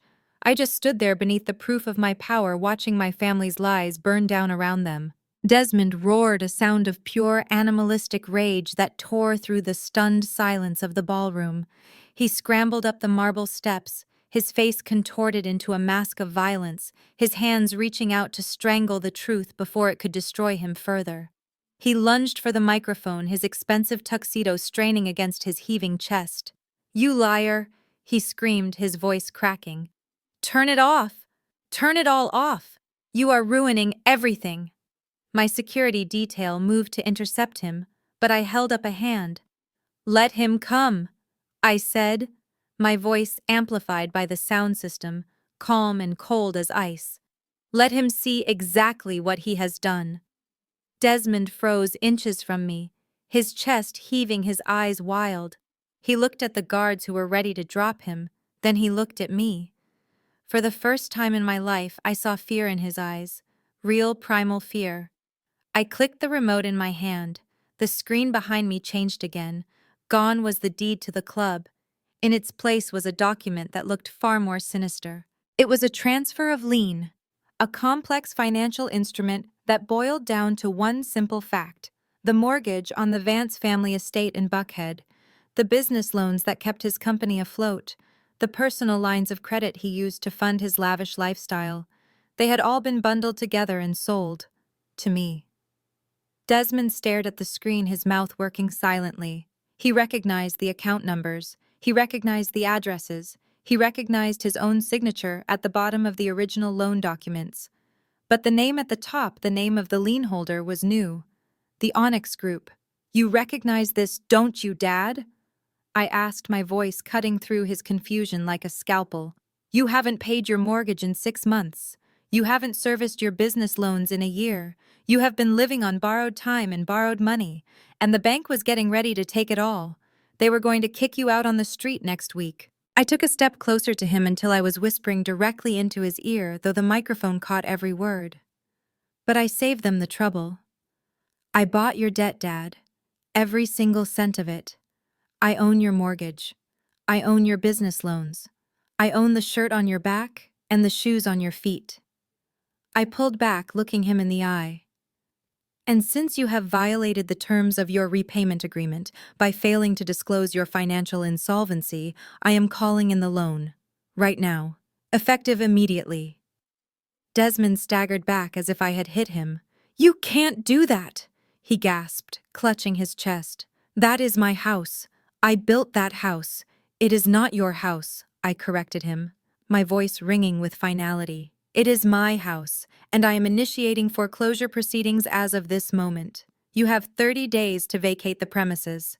After that, the locks will be changed and your belongings will be placed on the curb, just like you threw my suitcase in the mud 10 years ago. You wanted to play the big man Desmond. You wanted to pretend you were a king. Well, the king is dead, and the landlord is here to collect rent. The ballroom was so quiet, you could hear a pin drop. Guests stared with their mouths open, unable to look away from the train wreck of the Vance dynasty. Patricia let out a low moan and collapsed into a chair, fanning herself frantically. Bianca looked from me to her father, her eyes wide with dawning horror, as she realized her safety net had just been set on fire. I looked at my father, a broken man standing in a borrowed tuxedo in a room he couldn't afford. Do you want to see what else I bought? I asked softly, clicking the remote one more time. Or have you had enough? Because I am just getting started. Preston looked like a cornered rat. His eyes darted toward the exit, his body tensing as if he were about to sprint. He took a step backward, his hand reaching for Bianca's arm, not to comfort her, but to use her as a shield or perhaps a hostage. I am leaving, he announced, his voice shrill and panicked. This is insane. I am not listening to any more of this garbage. Come on, Bianca. We are getting out of here. Not so fast, Preston, I said, my voice stopping him in his tracks. You haven't seen the best part yet. I clicked the remote. The screen flickered again, replacing the foreclosure notice with a mugshot. It was Preston, 5 years younger, looking disheveled and angry, holding a slate with a booking number. Below the photo was a list of charges that read like a criminal resume. The crowd gasped again, a collective intake of breath that sucked the air out of the room. I pointed at the screen. Meet the real Preston Vanderhoven, I announced. Or should I say, Preston Miller, because that is the name on his birth certificate. He legally changed it 5 years ago after his first stint in prison for fraud. Preston turned pale, his hand dropping from Bianca's arm. That is a lie, he shouted, though his voice lacked conviction. That is Photoshop. You are framing me. I ignored him, addressing the crowd directly. He has 2 prior convictions for wire fraud and embezzlement. He filed for Chapter 7 bankruptcy 3 years ago, listing assets of zero and debts of over $500,000. And the prestigious Vanderhoven family. He isn't heir to anything. His parents disowned him 5 years ago after he stole his grandmother's jewelry to pay off gambling debts. They have a restraining order against him. He isn't allowed within 500 feet of their estate. Bianca stared at the screen, her face a mask of horror. She looked at Preston, then back at the mugshot. But the trust fund, she whispered. The international bonds. There is no trust fund, Bianca. I said, my voice softening slightly, but only slightly. There are no bonds. He is broke. He has been using Mom and Dad to pay off his loan sharks. That $300,000 loan they wanted me to sign. It wasn't for the wedding. It was for the interest on his gambling debts. He was going to take the money and run, leaving you with the bill. I clicked the remote one last time. A new document appeared, an active arrest warrant from the state of Florida. He is currently wanted for defrauding a 70-year-old widow out of her life savings in a romance scam, I revealed. He promised to marry her too, right before he emptied her bank accounts and disappeared. Bianca, you aren't marrying a prince. You are marrying a predator. You are marrying a criminal who is so broke he can't even afford his own lies. Preston looked around the room, realizing the game was up. The guests were looking at him with disgust, not admiration. His wealthy friends were backing away, checking their own wallets. He looked at me with pure hatred. "You think you are so smart?" he snarled. "You think you have won. But you don't know who you are dealing with. I have friends in low places." I laughed, a cold sound that echoed through the silent hall. "And I have friends in the FBI, Preston, and they are waiting outside right now. So by all means run. It will just add resisting arrest to your list of charges." The ballroom erupted into chaos. It wasn't the joyful chaos of a celebration, but the panicked, frenzied chaos of a disaster unfolding in real time.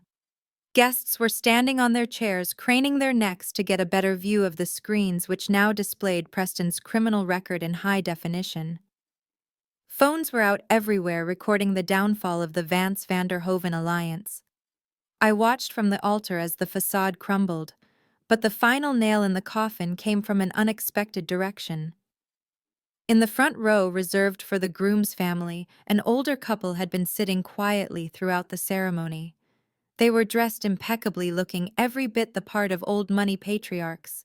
But as the accusations flew and the police sirens began to wail in the distance, their composure cracked. The man stood up, adjusting his tie nervously. He looked at Preston, who was still trying to stare me down, and then he looked at the angry crowd.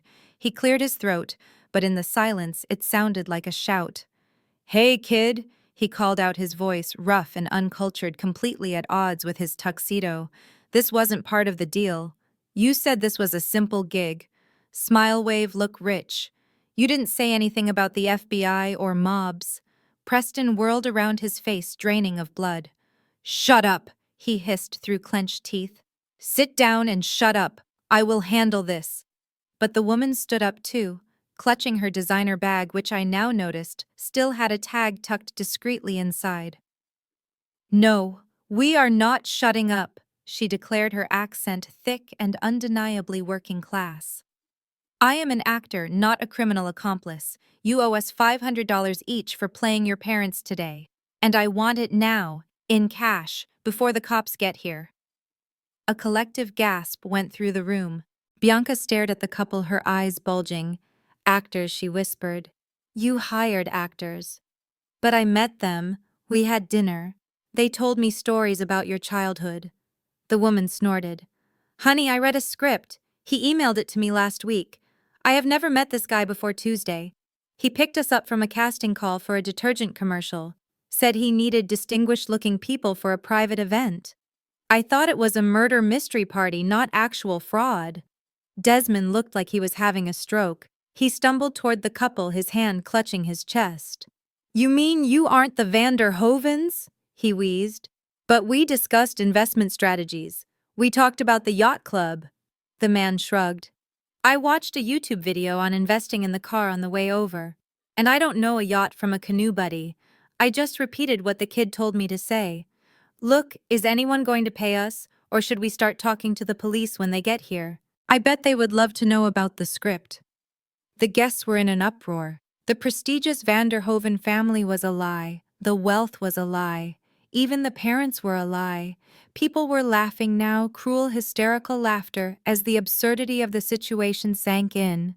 The social climbers who had been so desperate to impress were realizing they had been kissing the ring of a pauper. I looked at Preston, who was now shaking with rage and fear. His house of cards hadn't just fallen, it had been incinerated, and the ashes were falling all around him. The illusion shattered completely, and Bianca shattered with it. For a moment, she just stood there amidst the ruins of her perfect day, vibrating with a frequency of rage that felt dangerous. Then she snapped. The sound that ripped from her throat was a primal shriek of humiliation, a sound so raw it made the guests flinch. She grabbed the delicate lace of her bodice, the dress that cost more than my first car, and tore at it with clawed hands. The fabric ripped with a sickening sound of destruction. She ripped the veil from her head, taking a chunk of hair with it, and threw it on the ground, stomping on it with her crystal heels.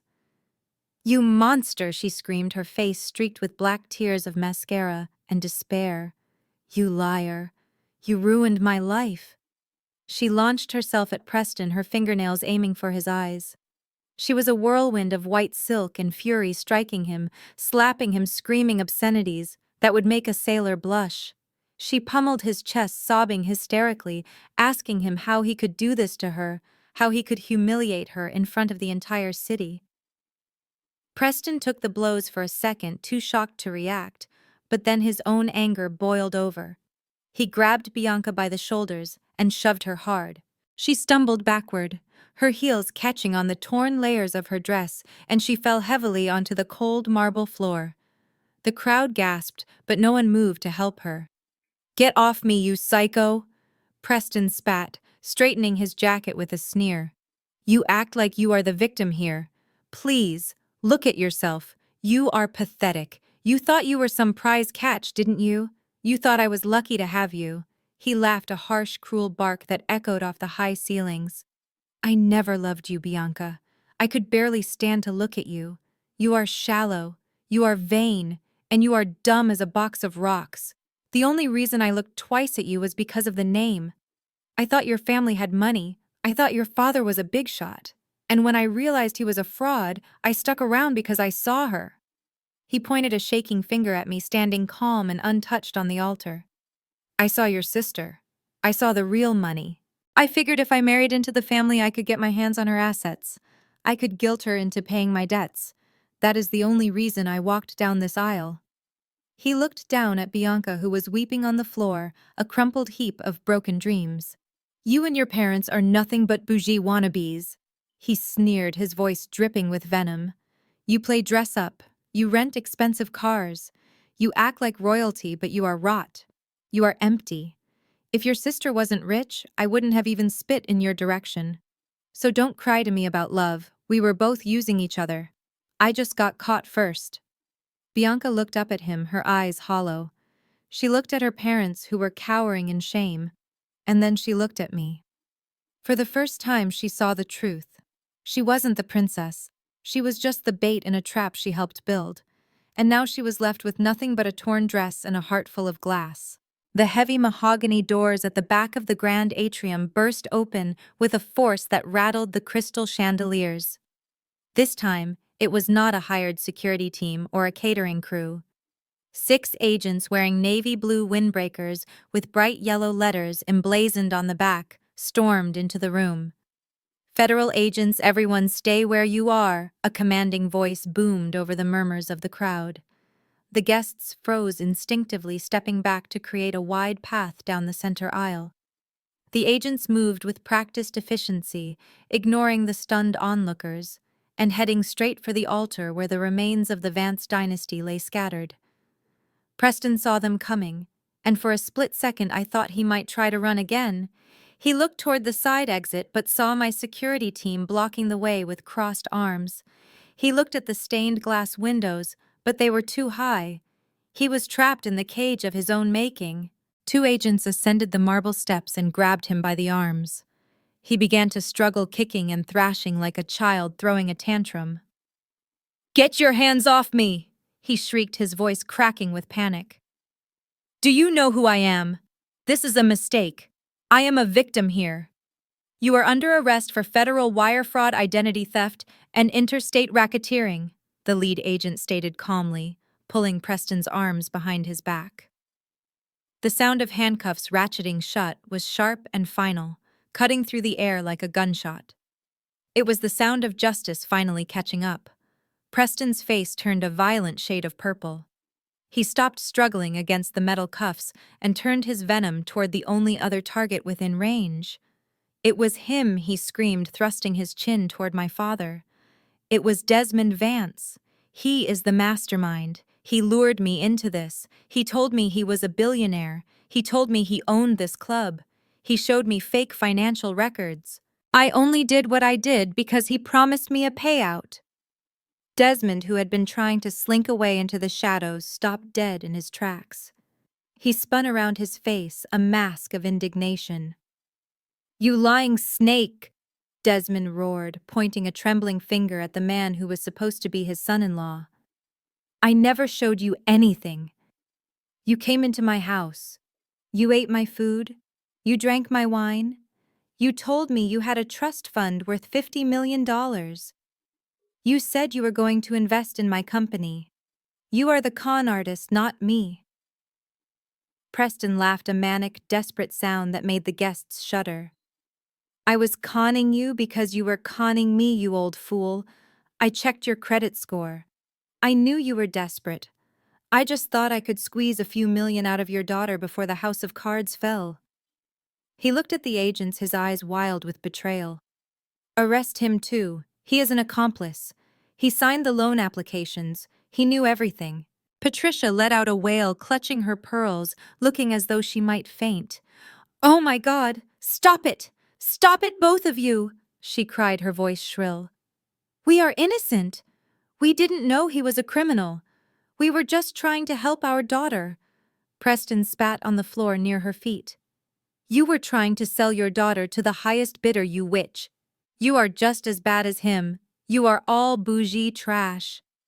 The audience watched in morbid fascination as the family tore itself apart. There was no loyalty here, no love, no dignity, just a group of desperate, greedy people trying to push each other under the bus to save themselves. They were cannibals feasting on each other's failures. I stood silently to the side, watching the agents drag Preston away while he continued to scream accusations at my father. It was the perfect ending to their twisted fairy tale. The echoes of Preston's screaming accusations faded, leaving a heavy silence in the ballroom as the federal agents dragged him out the back doors. My father stood alone near the flower arch, his tuxedo disheveled and his dignity stripped away. He looked at the crowd, then at the empty spot where the groom had been, and finally at me. He saw the cold resolve in my eyes, and he knew he had no cards left to play. He knew he couldn't bully me anymore. He knew he couldn't lie his way out of this. So he did the only thing a desperate man with no honor could do. He played the victim. Desmond let out a strangled gasp, clutching his chest with both hands, his face contorted in a grimace that looked practiced rather than painful. He stumbled forward, his knees buckling theatrically until he collapsed onto the marble steps. My heart, he groaned loudly enough for the back row to hear. Someone help me. I am having a heart attack. It is too much. The stress is killing me. He writhed on the floor, one hand reaching out toward the guests, begging for sympathy. My mother, Patricia, didn't rush to her husband's side. Instead, she looked at me. She saw the deed on the screen behind me. She saw the security detail at my command. She realized in that moment that her survival didn't depend on Desmond anymore. It depended on the daughter she had despised for 10 years. She threw herself at my feet, her knees hitting the hard floor with a painful thud. She grabbed the hem of my couture gown, her tears now flowing freely, ruining her heavy makeup. Aaliyah, baby, please, she sobbed, looking up at me with mascara running down her cheeks. Look at what you are doing. You are killing your father. He is dying right in front of us. You have to stop this. You have to fix this. We are your family. You cannot just leave us like this. We have nothing. Please have mercy. We are old people, Aaliyah. Do not destroy us. I looked down at the woman clutching my dress. I looked at the man writhing on the floor, peeking through one open eye to see if anyone was rushing to help him. I searched inside myself for a spark of concern or a flicker of guilt. I searched for the little girl who just wanted her parents to love her, but she wasn't there. She had drowned in the rain 10 years ago when they threw her out. All that was left was the truth. Get up, Patricia, I said, my voice void of any warmth, and tell Desmond to stop acting. He is not having a heart attack. He is having a panic attack because he got caught. Patricia froze, her hands falling away from my dress. I stepped back, creating a distance between us that felt like miles. I leaned down slightly, addressing my father, who was still groaning on the floor. You can stop the performance, Dad, I said calmly. It won't work this time. I am not the naive girl who cried when you yelled. I am the woman who owns your debt. And I can see right through you. I straightened up, smoothing the silk of my gown. However, I am not a monster. I called an ambulance 10 minutes ago when the police arrived because I knew you would pull a stunt like this. They are waiting outside the service entrance. Paramedics are standing by to check your vitals. But let me be very clear about one thing. I looked at both of them, my expression unreadable. I will not be riding with you. I will not be visiting you. And I certainly will not be paying the hospital bill. You are on your own. Good luck. I turned my back on them. I turned my back on the weeping mother, the fake dying father, and the ruined sister. I heard them calling my name, screaming for me to come back, begging for money, but I didn't stop. I walked down the center aisle, my head held high toward the exit where the sun was setting on their world and rising on mine. I didn't look back once. The smell of strong antiseptic and stale coffee hung heavy in the air of the public ward. It was a far cry from the private suites with city views and concierge service that Desmond was used to. Here there were no private nurses or fluffy robes. Just a row of narrow beds separated by thin, flimsy curtains that did little to block out the sounds of coughing and moaning from the other patients. I walked down the linoleum aisle, my heels clicking softly, a stark contrast to the shuffling of the overworked nurses. I found my father in bed 4. He looked smaller without his tailored suit. His face was pale against the rough pillowcase, and the hospital gown hung loosely on his frame. He looked like exactly what he was, a bankrupt old man with nowhere else to go. He opened his eyes as I approached. For a second, I saw a flicker of the old arrogance, but it was quickly replaced by a look of calculated vulnerability. He shifted, trying to prop himself up on one elbow, his hand reaching out shakily toward me. "Aaliyah." He croaked, his voice rough from disuse. "You came, I knew you would." "I knew. You are a good girl deep down." I stood at the foot of the bed, keeping my hands firmly clasped around my purse. I did not take his hand. I did not sit in the plastic chair. I just watched him. He licked his dry lips and tried to smile. "I have been thinking, Aaliyah," he said, his voice taking on a wheedling tone. "About everything. About how hard I was on you growing up. You have to understand why I did it. I saw how brilliant you were. I saw that fire in you. But I knew the world would be cruel to a girl like you, so I had to be cruel first. I had to toughen you up. I had to push you to the breaking point so you would learn to fight back." He paused, waiting for me to nod to agree with his twisted logic. When I remained silent, he continued, gaining a little more confidence. "Look at you now. You are a billionaire. You own the city. You beat everyone, including me. Don't you see? It was my plan all along. I played the villain so you could become the hero. I did it for you, Aaliyah. I pushed you because I loved you enough to make you strong." I felt a bubble of laughter rise in my throat, but it was devoid of humor. It was a cold, sharp thing. I looked at this man who had thrown my suitcase in the mud, who had called me worthless, who had tried to sell my sister to a con artist, and I marveled at his delusion. "Stop it, Dad," I said, my voice quiet, but cutting through the noise of the ward like a knife. "Do not do that. Do not rewrite history to make yourself feel better. You are not a mentor. You are not a teacher. And you certainly are not a martyr who sacrificed his relationship with his daughter for her success." I took a step closer, gripping the metal rail of the bed. "You were hard on me because you didn't like me," I stated simply. "It is that simple. You hated that I looked like your mother, who was poor and black. You hated that I wouldn't bow down to you. You threw me out that night 10 years ago, not to build my character, but because I refused to marry a stranger to save your failing company. You didn't care if I survived or died in that storm. You just wanted me gone." Desmond's face fell, his mask slipping. "But Aaliyah," he stammered. "No," I interrupted. "You do not get to take credit for my empire. I built this in spite of you, not because of you. You were the anchor dragging me down, not the wind in my sails. So do not lie to me now. Not here. Have enough dignity to admit that you bet on the wrong horse.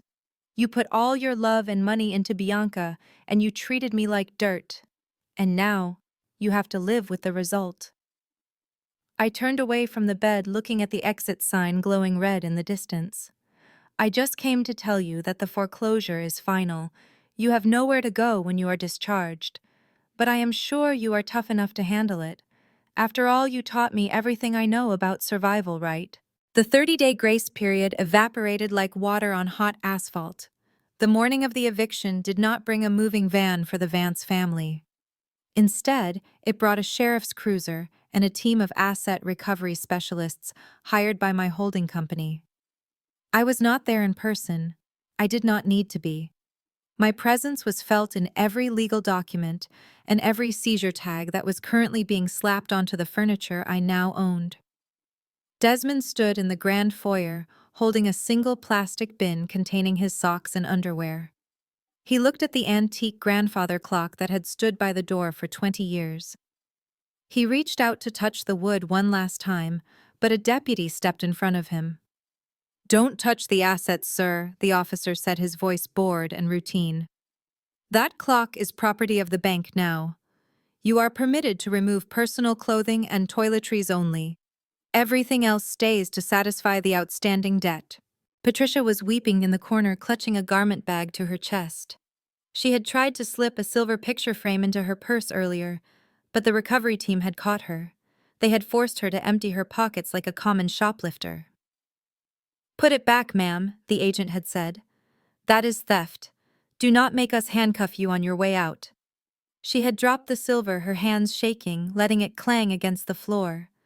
Now she stood shivering in the air conditioning, stripped of her heirlooms and her dignity. Then came Bianca. She was struggling down the curved marble staircase, dragging two massive suitcases. She looked exhausted, her face puffy from weeks of crying, but she was determined. She hauled the luggage to the door, blocking the exit. "These are my bags," she declared, her voice shrill and desperate. "They are personal items. You cannot keep my purses. They are gifts. They are mine." A man in a sharp gray suit stepped forward. He was the asset appraiser I had hired to inventory the estate. He held a digital tablet and looked at Bianca with tired eyes. "Open the cases, please," he requested. Bianca unzipped them, revealing rows of colorful leather handbags with famous logos. Hermès, Chanel, Louis Vuitton. She looked at the deputy defiantly. "See? They are my clothes. Accessories count as clothes. I am taking them." The appraiser put on a pair of white cotton gloves and picked up a bright orange bag that Bianca claimed was a Birkin. He examined the stitching. He checked the hardware. He looked at the serial number tag inside. Then he let out a short scoff and tossed the bag back into the suitcase with absolutely no care. "You can keep them," he said, waving his hand dismissively. "We do not seize counterfeit goods. It is against company policy to resell illegal replicas." Bianca froze. "What are you talking about?" she screeched. "That is a Birkin. Preston gave it to me for our 6-month anniversary. It cost $20,000. "You are lying." The appraiser laughed, shaking his head. "That bag cost $50 on a street corner in Chinatown, miss. It is vinyl, not leather. The stitching is uneven. The hardware is plastic." He picked up another one. "Fake. And this one. Fake. In fact, looking at this collection, I would say your fiancé never bought you a single authentic designer item in his life. They are all cheap knockoffs. Just like him, they have no resale value. We don't want them." Bianca stared at the pile of bags, her most prized possessions. They were supposed to be her safety net, her investment portfolio. She realized then that even the love tokens were lies. She wasn't carrying a fortune. She was carrying garbage. She screamed a sound of pure frustration and kicked the suitcase, sending the fake bag spilling across the marble floor. "Time to go," the deputy announced, checking his watch. "You are trespassing now. Move it along." They walked out the front door, carrying their trash bags of clothes, leaving the fake luxury behind. The heavy oak door slammed shut with a final resounding thud. The electronic lock clicked, engaging the deadbolt. I watched the feed from the security camera one last time before instructing the system to cut the connection. The house was mine. The debt was settled. And the Vances were finally exactly where they belonged, on the other side of the gate looking in. The pavement was hard against the soles of my shoes, which were no longer Italian leather, but cheap synthetic material I had bought from a discount bin. I walked out of the fifth interview of the week with the same burning sensation of humiliation in my chest. The hiring manager at the high-end fashion boutique had not even looked at my resume. She had simply pulled out her phone and played the video that had been trending for a month. The video of me screaming on the floor of the Onyx Club, ripping my dress and acting like a banshee. She had laughed a dry, cruel sound and told me that their brand represented elegance, not hysteria. She said I was a liability. She said I was a meme. I had no choice but to lower my standards. I lowered them past the boutiques, past the reception jobs, past the retail counters, until I hit the very bottom. I found myself sitting in a gray fabric cubicle that smelled of dust and despair inside a massive telemarketing center on the outskirts of the city. My job was to cold call people during their dinner, knowing they hated me before I even said hello. I was selling extended car warranties, a scam almost as transparent as the life I used to live. The headset pinched my ears, and the fluorescent lights buzzed with a headache-inducing flicker. I dialed the next number on the list, my fingers stiff. A woman answered, and before I could finish the first sentence of the script, she screamed at me to get a real job and hung up. I sighed, letting the mask slip for a second, rolling my eyes at the ceiling. "Excuse me," a voice barked from behind me, making me jump. I spun around to see Mr. Jenkins, my floor manager. He was a short man with a stain on his tie and a power complex that rivaled my father's. He was holding a clipboard and looking at me with pure disdain. "Did I pay you to sigh?" he asked, his voice loud enough for the entire row of cubicles to hear. "Did I hire you to sit there and look bored?" I felt a flash of the old Bianca rise up. "Do not talk to me like that," I snapped instinctively. "You have no idea who I am." Mr. Jenkins laughed. "Oh, I know exactly who you are. You are the girl who became famous for being a loser. But in here you are just operator number 429, and right now you are failing to meet your quota. You are rude to the customers, you are slow on the dialer, and you have an attitude problem that I am about to fix by firing you if you do not pick up that phone right now." He leaned in closer, invading my personal space just like I used to do to my maids. "You are replaceable, Bianca. There is a line of people outside waiting for this chair. So you can either put a smile in your voice and sell some warranties, or you can take your box and go back to the street. Do you understand me?" I looked around the room. I saw the other operators watching me, some with pity, some with amusement. I saw the drab gray walls. I saw my own reflection in the dark computer monitor, tired and defeated. I remembered how I used to make Aaliyah clean my shoes. I remembered how I yelled at the servers at my wedding. I remembered the power I thought I had. It was gone. I was the help now. I was the one being yelled at. I was the one who had to swallow my pride just to survive. I felt tears prick the corners of my eyes, but I blinked them back. I could not afford to cry. I needed this paycheck. "I understand, Mr. Jenkins," I said, my voice small and trembling. "It will not happen again." He sneered, satisfied with my submission, and walked away. I adjusted my headset, took a deep breath, and dialed the next number, praying that whoever answered would be kind, because I finally knew what it felt like to be nothing. The gavel struck the wooden block with a sound that signaled the end of the world for Preston. It was a sharp, final note that cut through his murmurs of protest.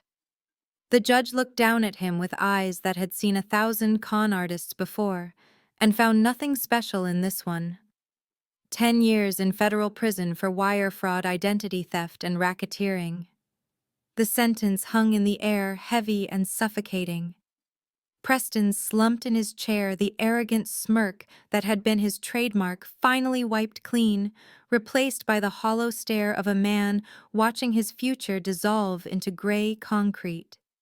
2 weeks later, the reality of his new life had set in. The designer suits were gone, replaced by a bright orange jumpsuit that scratched his skin and smelled of industrial detergent. The expansive views of the city were traded for iron bars and a toilet he had to share with a stranger. He was no longer Mr. van der Hoven, the heir to a fortune. He was inmate number 784. The desperation clawed at his throat every minute of every day. He needed a way out. He needed a lifeline. He used his commissary privileges to buy a phone card. His hands shook as he punched the numbers into the battered wall phone in the chaotic common room. He didn't call his parents knowing they had blocked his number years ago. He didn't call Bianca knowing she had nothing left to give him. He dialed the only number that mattered. He dialed the woman who had put him here. The phone rang 3 times before it was answered. Aaliyah speaking. Her voice was cool and crisp, a stark contrast to the shouting and clanging of the prison block behind him. "Aaliyah, it is me," Preston whispered, huddled against the wall, trying to shield the conversation from the other inmates. "Please don't hang up. You have to listen to me. I am in hell here. They put me in general population. I can't survive this. You know I am not built for this place." He waited for a response, but there was only silence on the line. He took it as permission to continue his frantic begging. "I can make a deal." He rushed on the words, tumbling out over each other. "I know things, Aaliyah. I know about other scams. I know people who owe me favors.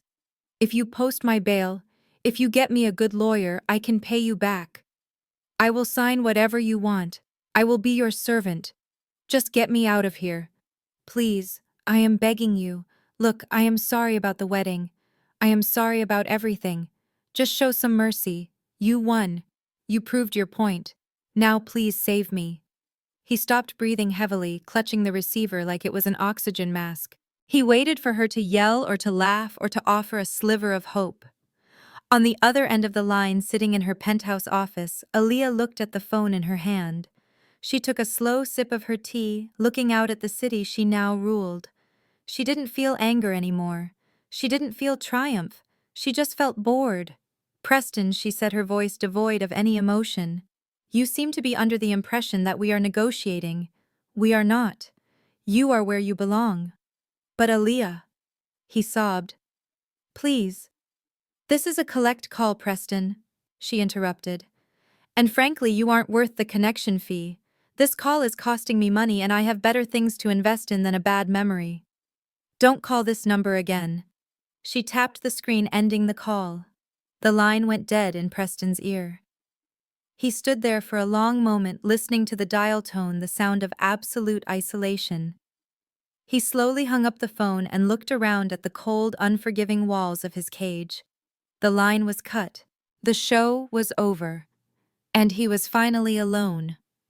The radiator in the corner of the cramped living room hissed like a dying snake, spitting steam against the peeling yellow wallpaper that was curling at the edges. The air in the tiny apartment smelled of damp carpet and stale cooking grease, a heavy odor that clung to clothes and seeped into pores. It was the kind of smell you could taste. Desmond sat at the wobbly laminate table, staring at a stack of overdue utility bills, his face illuminated by the harsh light of a single flickering bulb. He was counting the crumpled dollar bills in his wallet for the 3rd time, hoping the math would somehow change, but it remained stubbornly the same. They had $40 to last until the end of the month. Patricia stood by the sink, trying to scrub a stubborn stain off a plastic plate. Her signature French manicure was gone, replaced by chipped nails and red, rough skin from harsh detergents. She slammed the plate down into the soapy water, sending a splash onto the dirty linoleum floor. "This water is freezing, Desmond," she snapped without turning around. "The landlord said he would fix the boiler yesterday. Why haven't you called him again? You are sitting there doing nothing while I freeze to death in this rat hole." Desmond slammed his hand on the table, sending the bills sliding across the fake wood surface.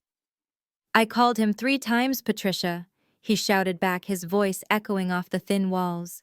"He does not care. He knows we have bad credit. He knows we have nowhere else to go. And I am not doing nothing. I am trying to figure out how to buy groceries. Unless you want to eat instant noodles again tonight, get off my back." Patricia wiped her wet hands on her stained apron and turned to face him, her face twisted with a bitterness that had become her permanent expression. "You are useless, Desmond," she hissed. "You call yourself a businessman. You walked around like you owned the world, but you let your own daughter outsmart you. You let her steal everything we built. If you had been smarter, if you had read the contracts properly, we would still be in Buckhead. I would be drinking wine in my garden instead of scrubbing grime off someone else's floor." Desmond laughed, a harsh barking sound that lacked any humor. "Me. It is my fault. You are the one who insisted on the wedding, Patricia. You are the one who needed to show off for your friends. Buy Bianca the dress, Desmond. Get the biggest flowers, Desmond. You spoiled that girl until she was rotten. If you had raised her to work instead of acting like a princess, maybe she could help us now. But no, she is answering phones for minimum wage because she has no skills. You created a monster, and that monster ate our retirement."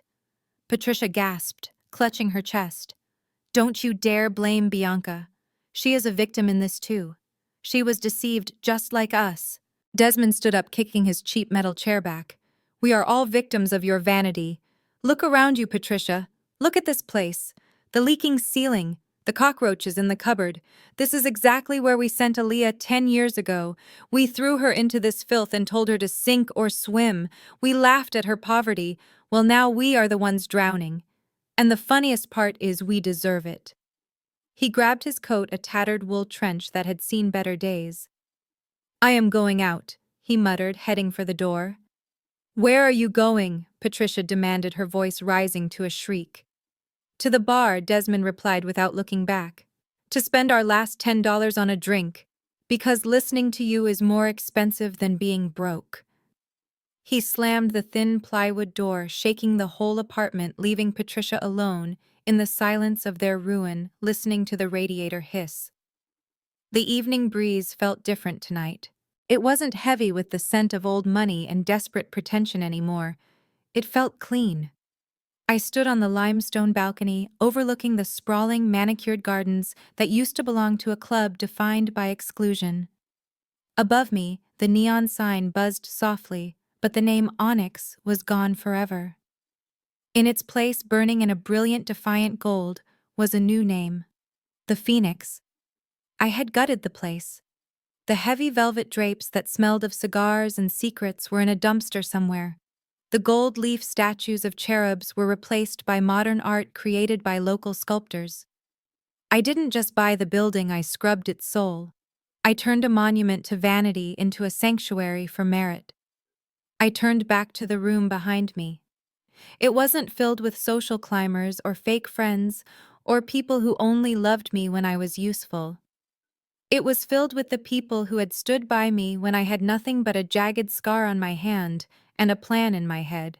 Thomas, my lawyer, was laughing with Reynolds, the investigator. Tyrell was out of uniform, holding a glass of sparkling water, looking relaxed for the first time in months. Sarah, my assistant, was actually sitting down enjoying the view she helped purchase.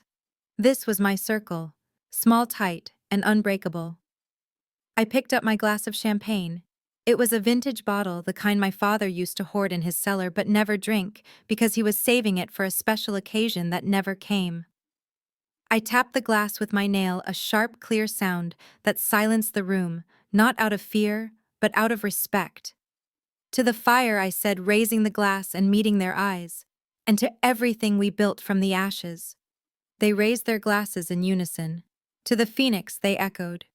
We drank not to destroy enemies, but to celebrate survival. I walked back to the railing, looking out over the city lights. Somewhere out there in a cold, cramped apartment, my parents were probably arguing over pennies, blaming each other for their downfall. Somewhere in a gray cubicle, Bianca was learning the value of $1 the hard way. And somewhere in a concrete cell, Preston was staring at a wall, wondering where it all went wrong. I searched my heart for them. I looked for a trace of sadness or a lingering wish for reconciliation. I looked for the need to go to them and offer a hand up. I found nothing. There was no anger anymore, but there was no forgiveness either. I didn't hate them. I had simply outgrown them. They were characters in a story I had finished writing. I had closed the book and put it back on the shelf. I did not need their love to be whole, and I did not need their apology to be at peace. Justice had been served, and that was enough. I took a deep breath, filling my lungs with the cool night air. I remembered the girl who walked away in the rain 10 years ago, shivering and scared with mud on her clothes. I wished I could go back and tell her that it was going to be okay, that she didn't need their umbrella because she was going to become the storm. I set my glass down on the railing and smiled at the horizon.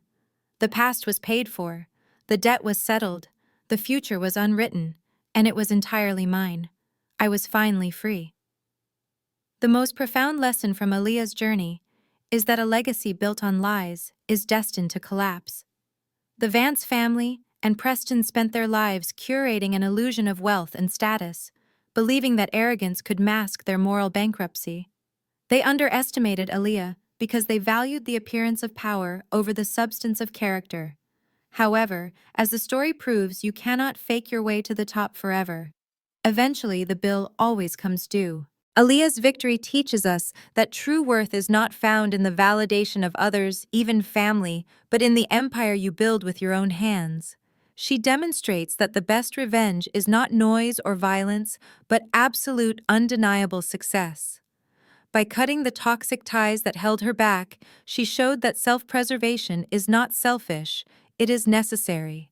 In the end, dignity is the only currency that cannot be counterfeited, and integrity is the only investment that guarantees a return. If you were in Aaliyah's shoes, would you have walked away like she did, or would you have offered your family one last chance? Let us know in the comments below.